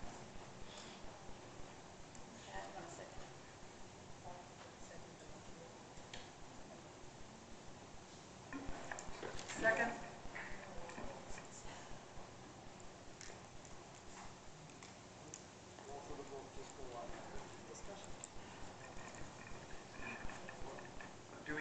Do we have any discussion?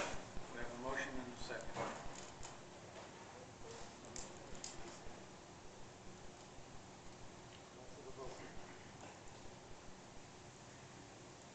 I didn't anticipate this, but okay, Carolyn. Anyway, I'll call for the vote.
That's it? No second? No motion that succeeded, no second? So the item dies. We can call out the ladies and go back to our original chair. Somebody bang on that door. Tell them their break's over.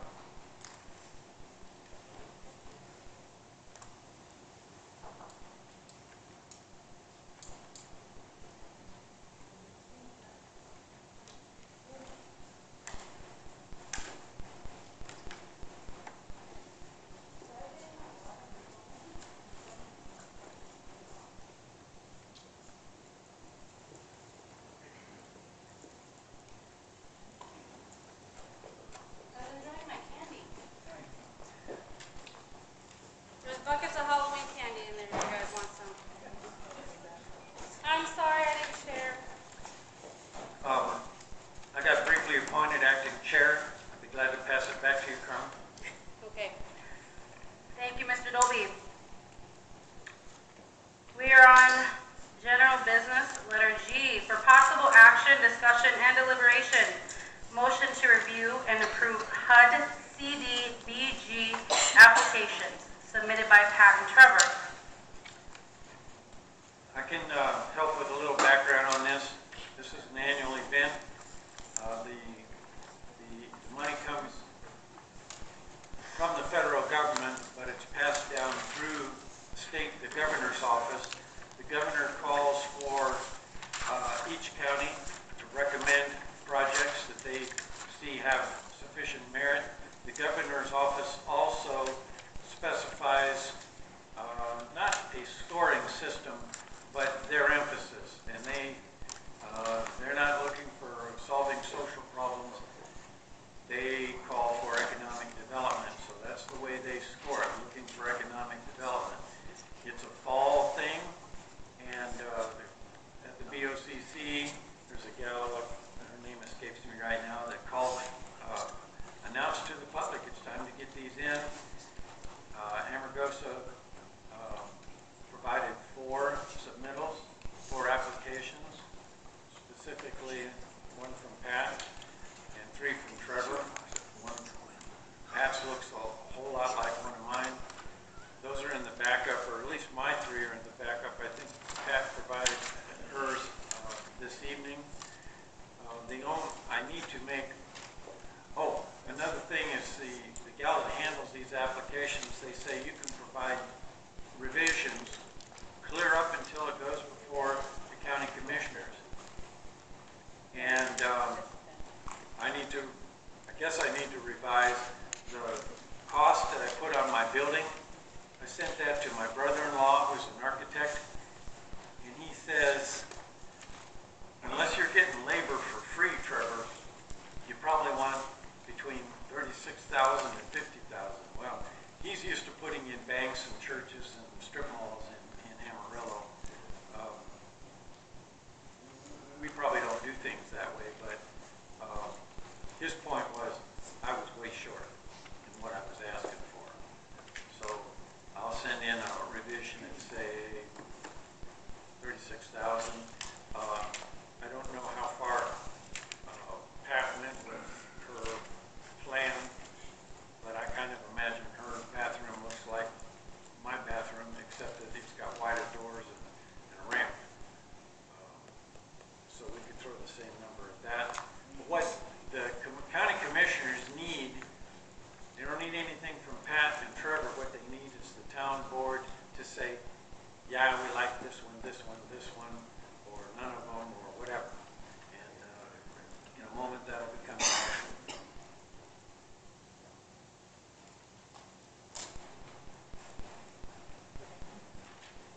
So now we need to at least get to a discussion.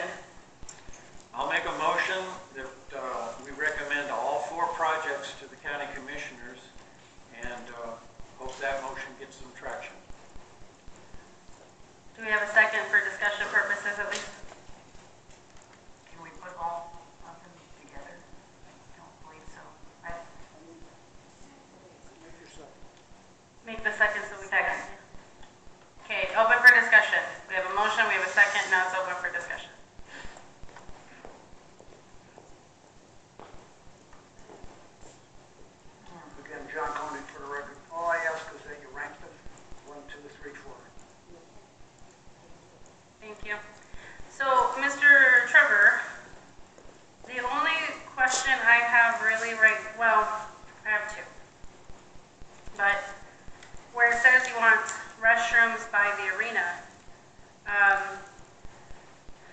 lot of projects that could go on over by the arena. My only worry is right now, there's no events there anymore.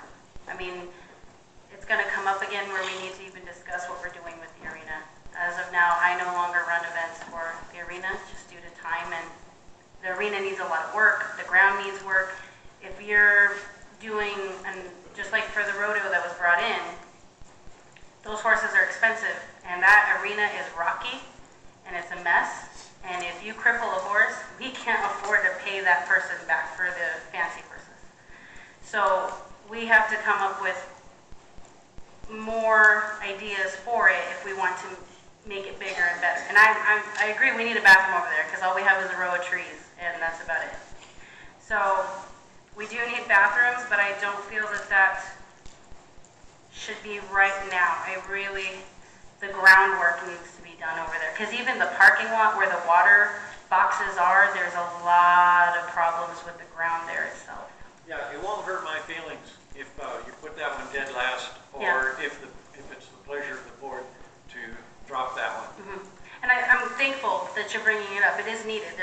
Your list, a lot of what's on your list is a lot of what's on my list, especially for the younger families. I mean, if you've noticed, Amargosa is growing. We really are, and we had a lot of young families come in the last year, and we need more activities for them. But I'm thankful because we do need a restroom over there. I'm fishing for the pleasure of the board. Where's my second? Carolyn? We should both change our motion to just go with 3 projects, and never mind the south bathrooms for the time being. Yeah, I want to discuss the second fire station. Third.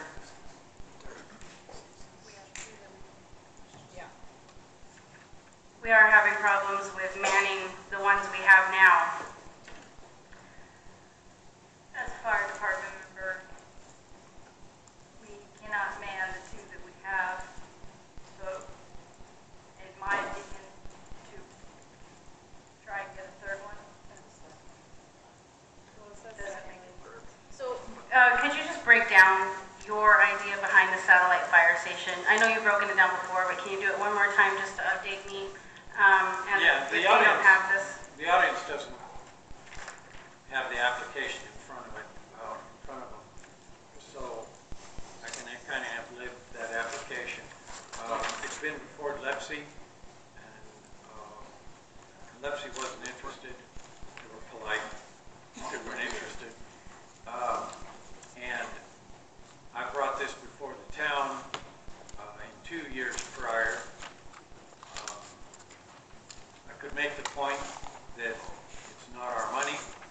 I got an email that kind of agreed that there is kind of an economic development angle on that.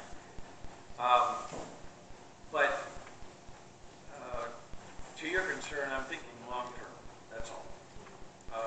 Yeah, we might even have a fire station for a couple of years out there if the county said, yeah, we like it tomorrow. And it would provide us the opportunity or place to put a greater variety of trucks, more specific, perhaps to some of our needs. If the chief wants to weigh in on this and say, that's fine.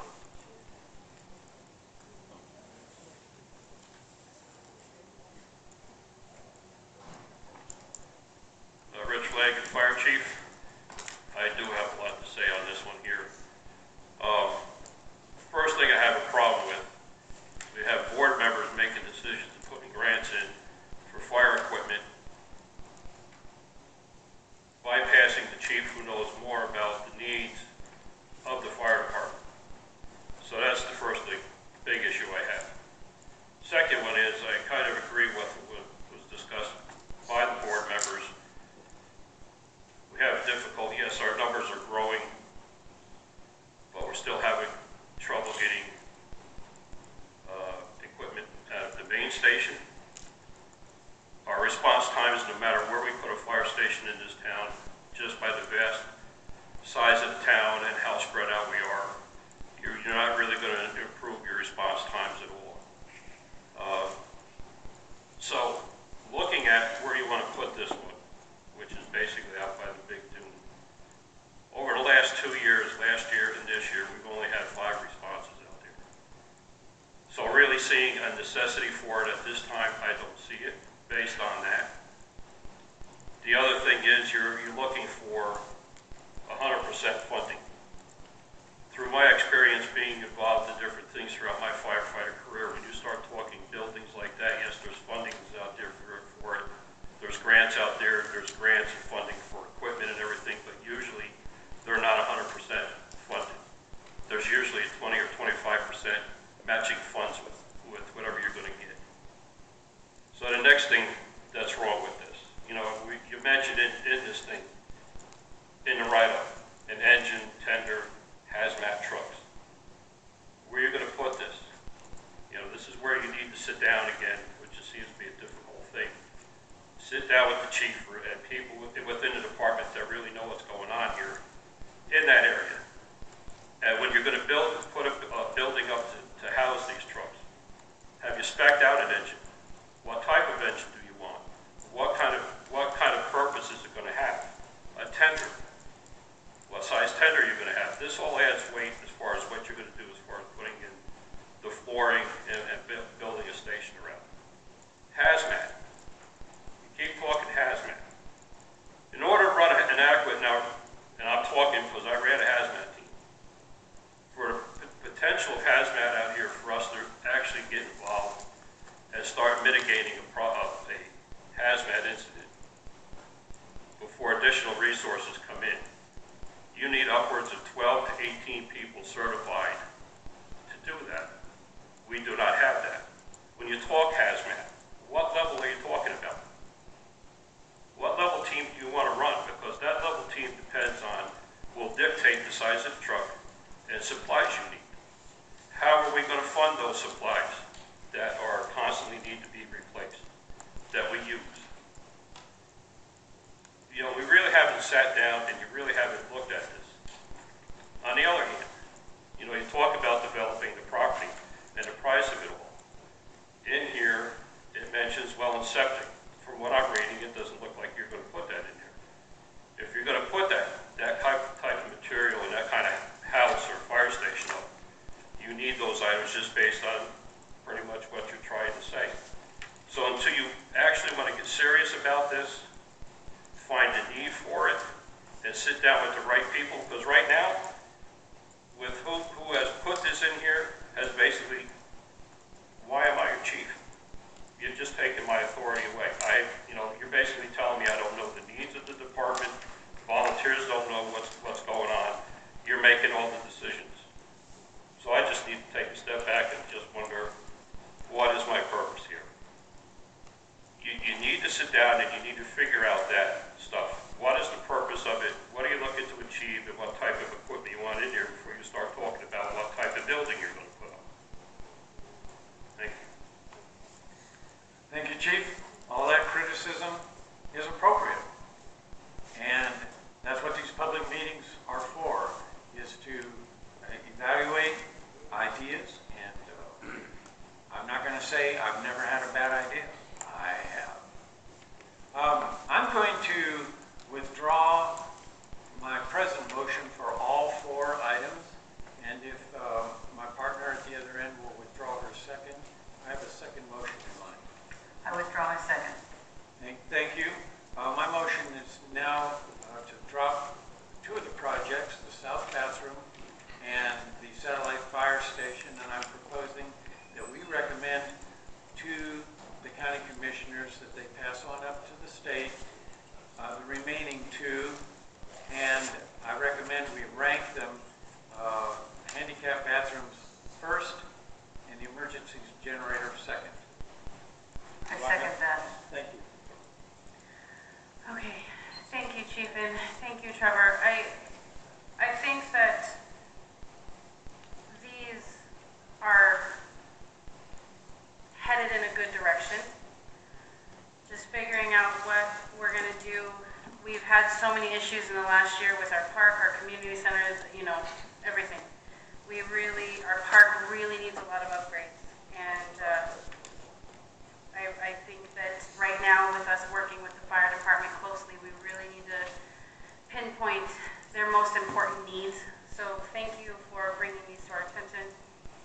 We have a motion, a second discussion, because he is ranking handicap bathroom and family bathroom in Amargosa Town Park as first. And she says here, would you like to break down your application? A tough shed type building, about $3,200, connecting to septic, $3,000, connecting to electric, $4,500, cement pad, $3,500, drywall and installation, $388, toilet faucet, sinks, lights, changing table, $600, tiles, cement, incidentals, $400, for a total of $15,588. No matching grant, no matching funds from Amargosa. And a lot of this work can be done by volunteers, like the drywall installation, putting in the toilets, faucets, etc. And I agree with ranking it 1 and 2.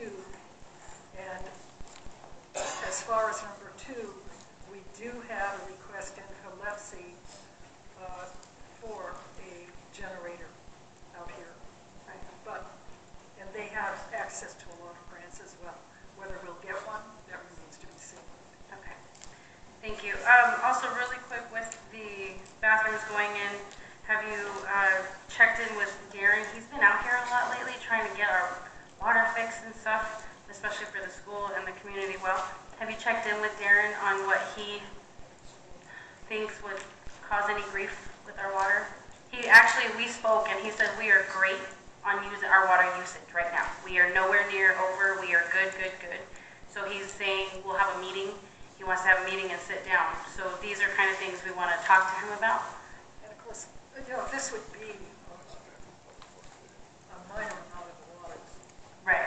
We're not talking about it. So it would be a minor. Yeah, because we're having so many issues with that. And let's go, just as a comment, those 2 faucets that were put in the bathroom have saved us hundreds, if not thousands, of gallons of water because the faucets had been running continuously for months. Are the censored ones is what we put in? No, we put in a push down. We had sensors. Yeah. The sensors weren't working. They were running continuously. Also not working, dripping. Yeah. And now it's push down. Okay. So we're saving. I haven't been in those bathrooms in a while. I avoid them. Okay.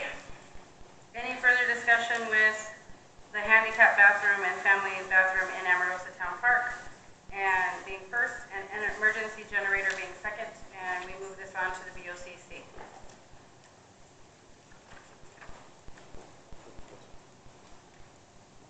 Oh, I was asking for more discussion, but I'm just going to call for the vote if nobody's... Okay, call for the vote.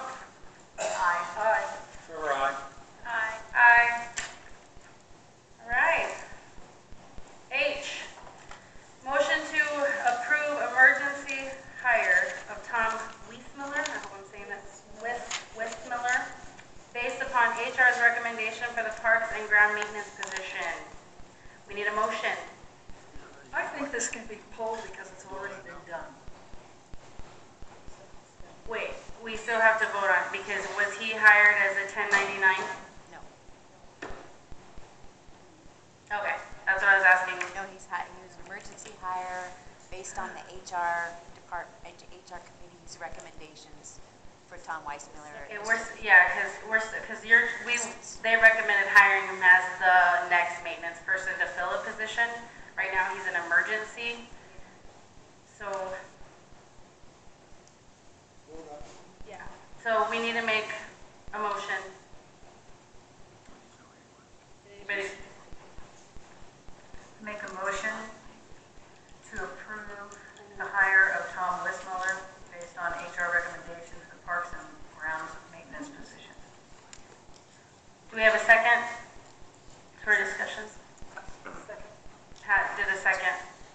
Mr. Basta?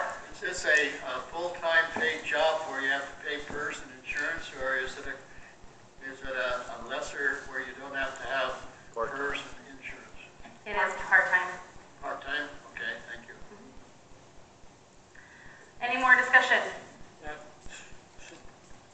maybe John's suggesting that be part of the motion. Right now, we just have a motion to It is to hire him based on the HR recommendation. This was brought up last month. And then it just so happened that Mr. Bell was in his accident within days of the recommendation being put on the agenda. And so we had to hire him immediately because we only had poor Benny by himself to cover all the ground. I purposely took the word emergency out of there, and their HR recommendation was 18 hours? 18 hours a week. 20 hours a week. 20 hours a week. Okay. So,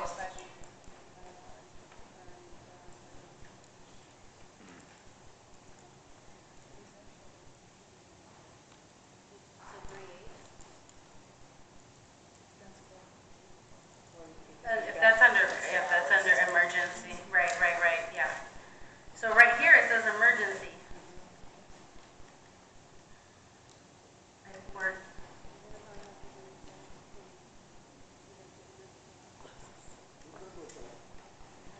good with that? Okay. Emergency hire, that means he's hired. He's hired, okay. We just want to make sure because we had some confusion with previous emergency hires and we just want to make sure we're doing it correctly. And I'm okay with not specifying all this stuff in the motion. I just thought I'd ask the question. No. Oh, and another, for discussion, we still have the issue of paying all these people out of that $80,000 that's in the budget. But that's another issue.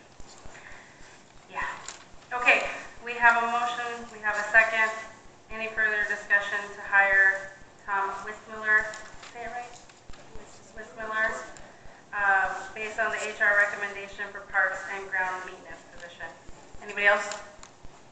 Call for the vote. Try. Does she need to recuse? Yes. I'm going to recuse myself as a family member. I vote aye. Aye. So it's 4 and 1 recused. 401.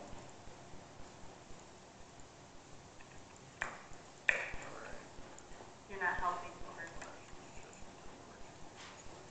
Okay. We're on to I. For possible action, discussion, and deliberation, motion to close park on November 7th of 2019 to remedy the gopher problem. We need a motion to at least discuss this, guys. I make a motion. As stated. Anyone? Second. What? Target practice, right? Yeah. Gophers are aggressive and they are horrible. I have them in my fields as well. I know how bad they are. We have a motion, we have a second, so it's open for discussion. My biggest concern is, as one of the community events persons, it's really, I mean, I know it's a problem with the gophers and we're having some issues with the grass and the water and this and that, but it would change. So how long are you looking at? You have an estimate? Basically, we're looking at a month. In November, according to the gopher people and studying it online, is one of the best months to eradicate them. And also, we're looking at the danger in the park of going into, falling into, getting your foot into one of these gopher holes, breaking an ankle, breaking a leg, and the resulting financial obligation we would be facing. So I called around and only one company would come out here, and for $1,750 they will come out. They would start on, well, actually have to go back Saturday, there's something going on in the park, and this came up after this all happened. So to close it on Monday and have them start Monday or Tuesday, it's $1,750. This includes 4 follow-up services every 5 to 7 days. They will use gas or poison, and they also fill in the holes. And then we can also go for an upkeep, but right now, and that includes them traveling out here. Couldn't even get anybody from Las Vegas to come out. So I would like to amend it to close the park on Monday, the 11th, and pay the $1,750 for the initial service. So Monday is Veterans Day. Did they mention whether they work on Veterans Day? They indicated that they would. And there's not extra pay for Whether holiday? they really realize that or not. Now, as far as all of the things going on in the park, you know, you can decorate all of the front, you can decorate the trees. I know they decorated all around, everything over there that would not interfere with it. But the biggest concern, and I got calls about people being concerned about somebody getting hurt, which was why this whole thing started. Right, and I know there is a lot of damage.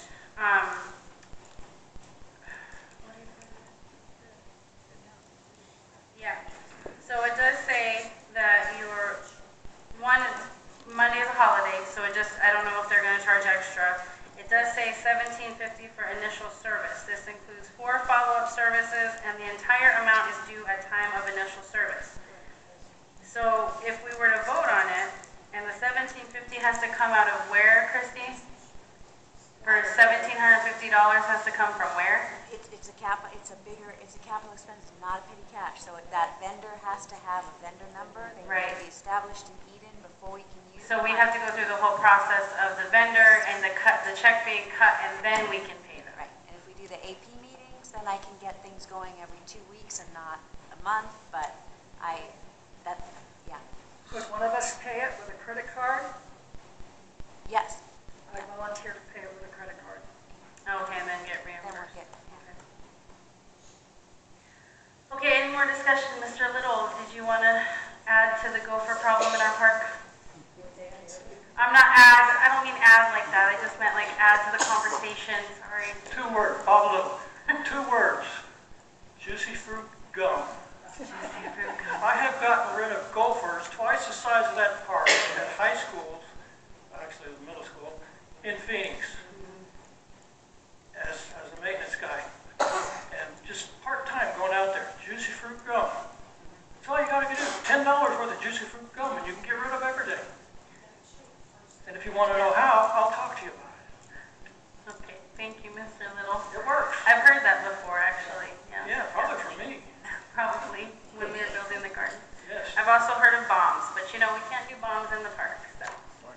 Juicy fruit is not poisonous. No, it's not. Okay. I've heard about that, and I've heard that it doesn't work as well, so. it worked for grading. But that would be great for follow-up. Yes. Okay, who cleans up the? Yes, so they're gonna poison us. They usually die underground within a short time of eating the bait. But they are going to fill in the holes, you know, level it, fill in the holes, that's part of it.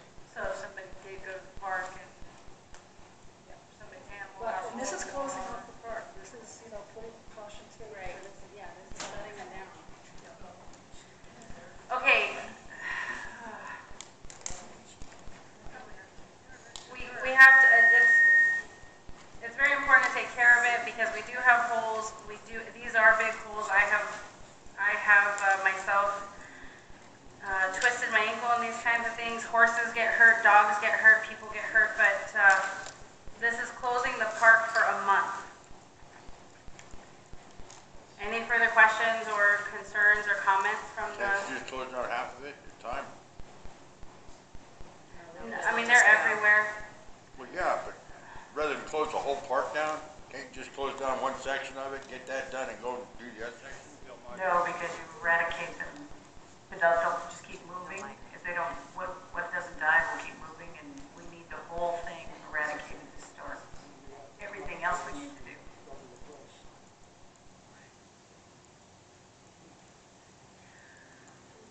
Okay, we have a motion, we have a second, we've discussed this. I'm gonna call for the vote. Aye. Aye. I'm a novice at this. Trevor, aye. Aye. I'll say aye. Gonna have a lot of very upset families. And I'm sorry, except, as I said, you know, if you can do all of the decoration and it's going to probably be cold, but you're going to have a good thing in here. Yeah, and we do have the event in here. We head out there and Santa comes and we had the inflatables last year. We were really big building the outside part bigger. And I understand there's a lot of danger and being at night, I don't want them stepping in holes and getting hurt. So I agree. Okay, we are done with the agenda items. You made the motion to move it, the date, correct? We already voted, but. No, it was to start the day they said they would start, Yeah. which was, So it says today, so the park's closed today. no. Oh, no, you can't the close it park because closes you the have the event this Saturday. Saturday. Okay, So to the change 11th. it Monday or Tuesday, That's which is right. 11. Okay, you amended. And let's hope nobody gets hurt in the park on Saturday. Yeah. Okay, we're at public comment.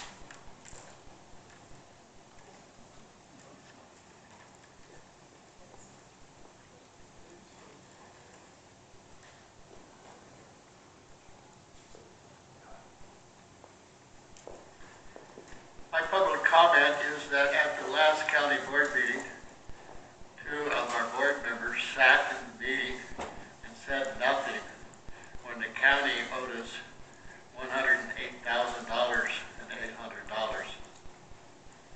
You accepted $25,000, and 2 of you sat here tonight and would not second the agenda to adopt the marijuana ordinance and to add it back into the town code. And basically what you did is you gave up over $100,000. And if you took a look at the $100,000, that would have been enough money to take and pay for the things that the ambulance service needed. And I cannot believe that you sit here and you take 1/4 of the money owed to you by the county and say nothing, and then thank the county for giving you 1/4 of the money they owe you. Thank you, Mr. Busta. I'll make mine happier. My name's Veronica Piper. I'm a recruiting assistant with the 2020 Census Bureau. And I didn't get up when Glenn was supposed to because he had a great presentation. And I'm only here to ask you to apply for a job. We have thousands of openings for enumerators beginning in January, February, March. It pays $15 to $18 per hour. You could work part-time. If you have a job, you can apply and work on your off hours.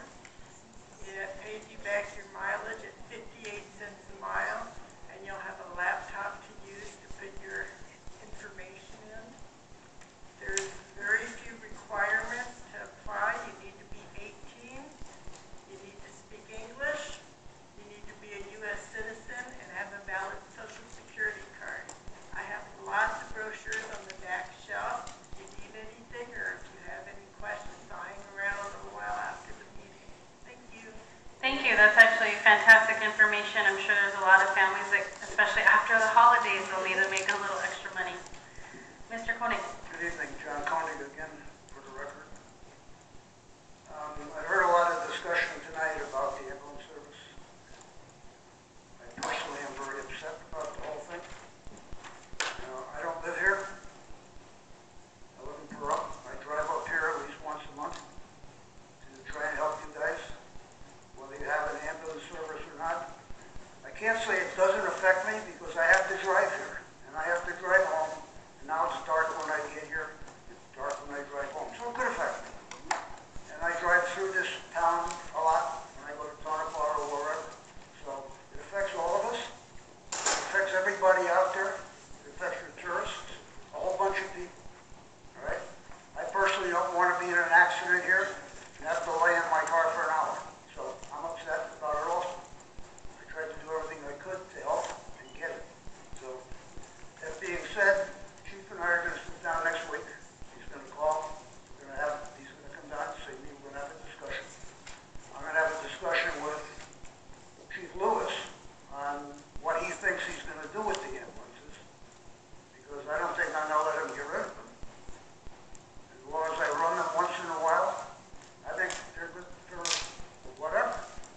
saw some tears up here.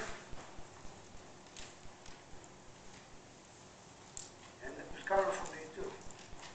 I give all I can to this town, okay, because I care.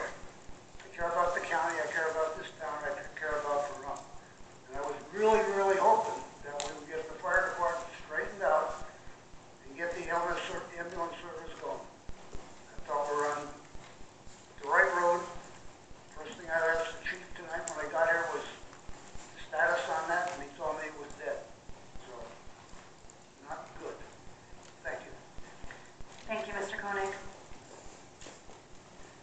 Pat Minshall, I'm going to adjust John Boster's comments. I did not get up and speak because I agreed with the BOCC that that money for the licensing, they did the work, they should get the money, and I thank them that they gave us $25,000 because we do not have the ability to do what they did. That's why I did not get up and say anything.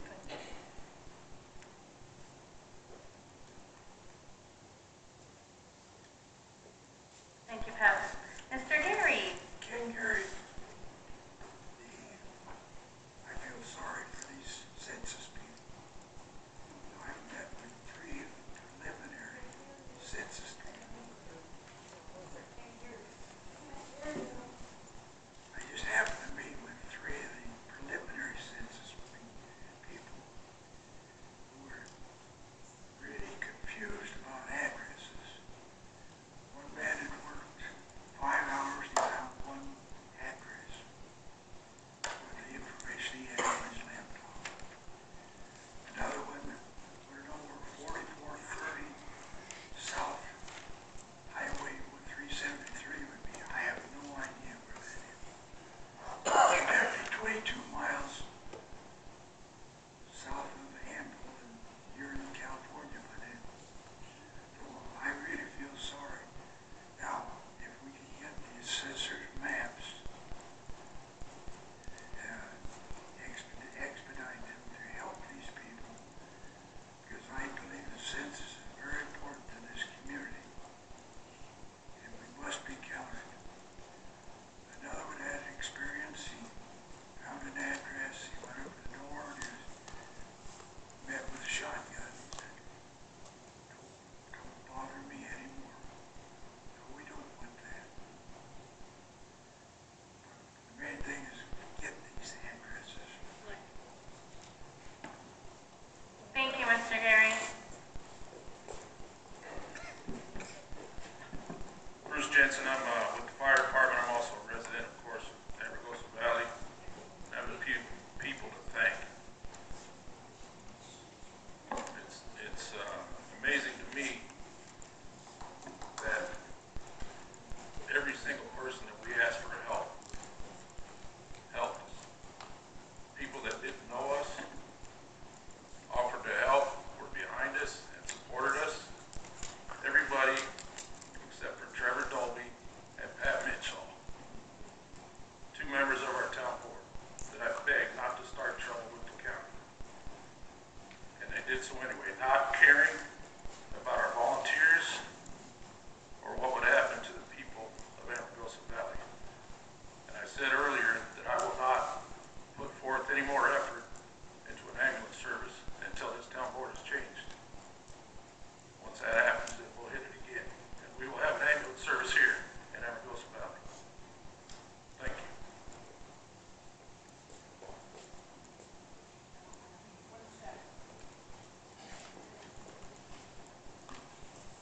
Veronica again. Mr. Gary suggested that I let you guys all know, if you would fill out the survey that the U.S. Census Bureau mails to your addresses, we wouldn't have to come knocking on your door or look for you. Thanks. When do they mail it out? They mail it out in January? Okay.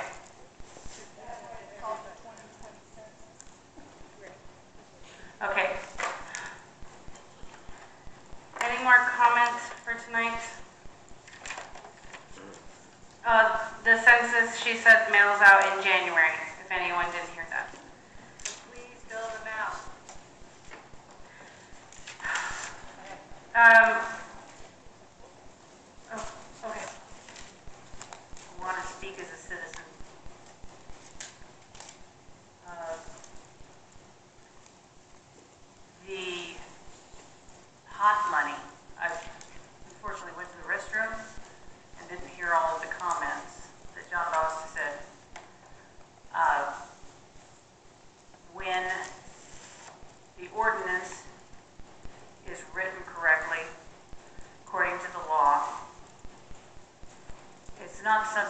just turning our nose up at. We're looking at the numbers, seeing which way is more beneficial to our town, going for a percentage, or negotiating the $7 a pound. But we're not going to try to put through legislation or whatever you want to call it, that contradicts the law and waste the time of the town and get us sued. So we're not giving up. We're going to look at what's the best way as citizens. And as a board member, I'm going to go after that too. And we're going to be negotiating. So don't give up. Okay, thank you, Carolyn. It's not on here, but we have another meeting. The November meeting is November 21st, 7 p.m. That is a Thursday. Agenda items need to be in by what day, Christy? Monday. Monday. She will be in the office Tuesday, a.m. So if you have any further questions or problems, we can start there. For possible action, we're at adjournment.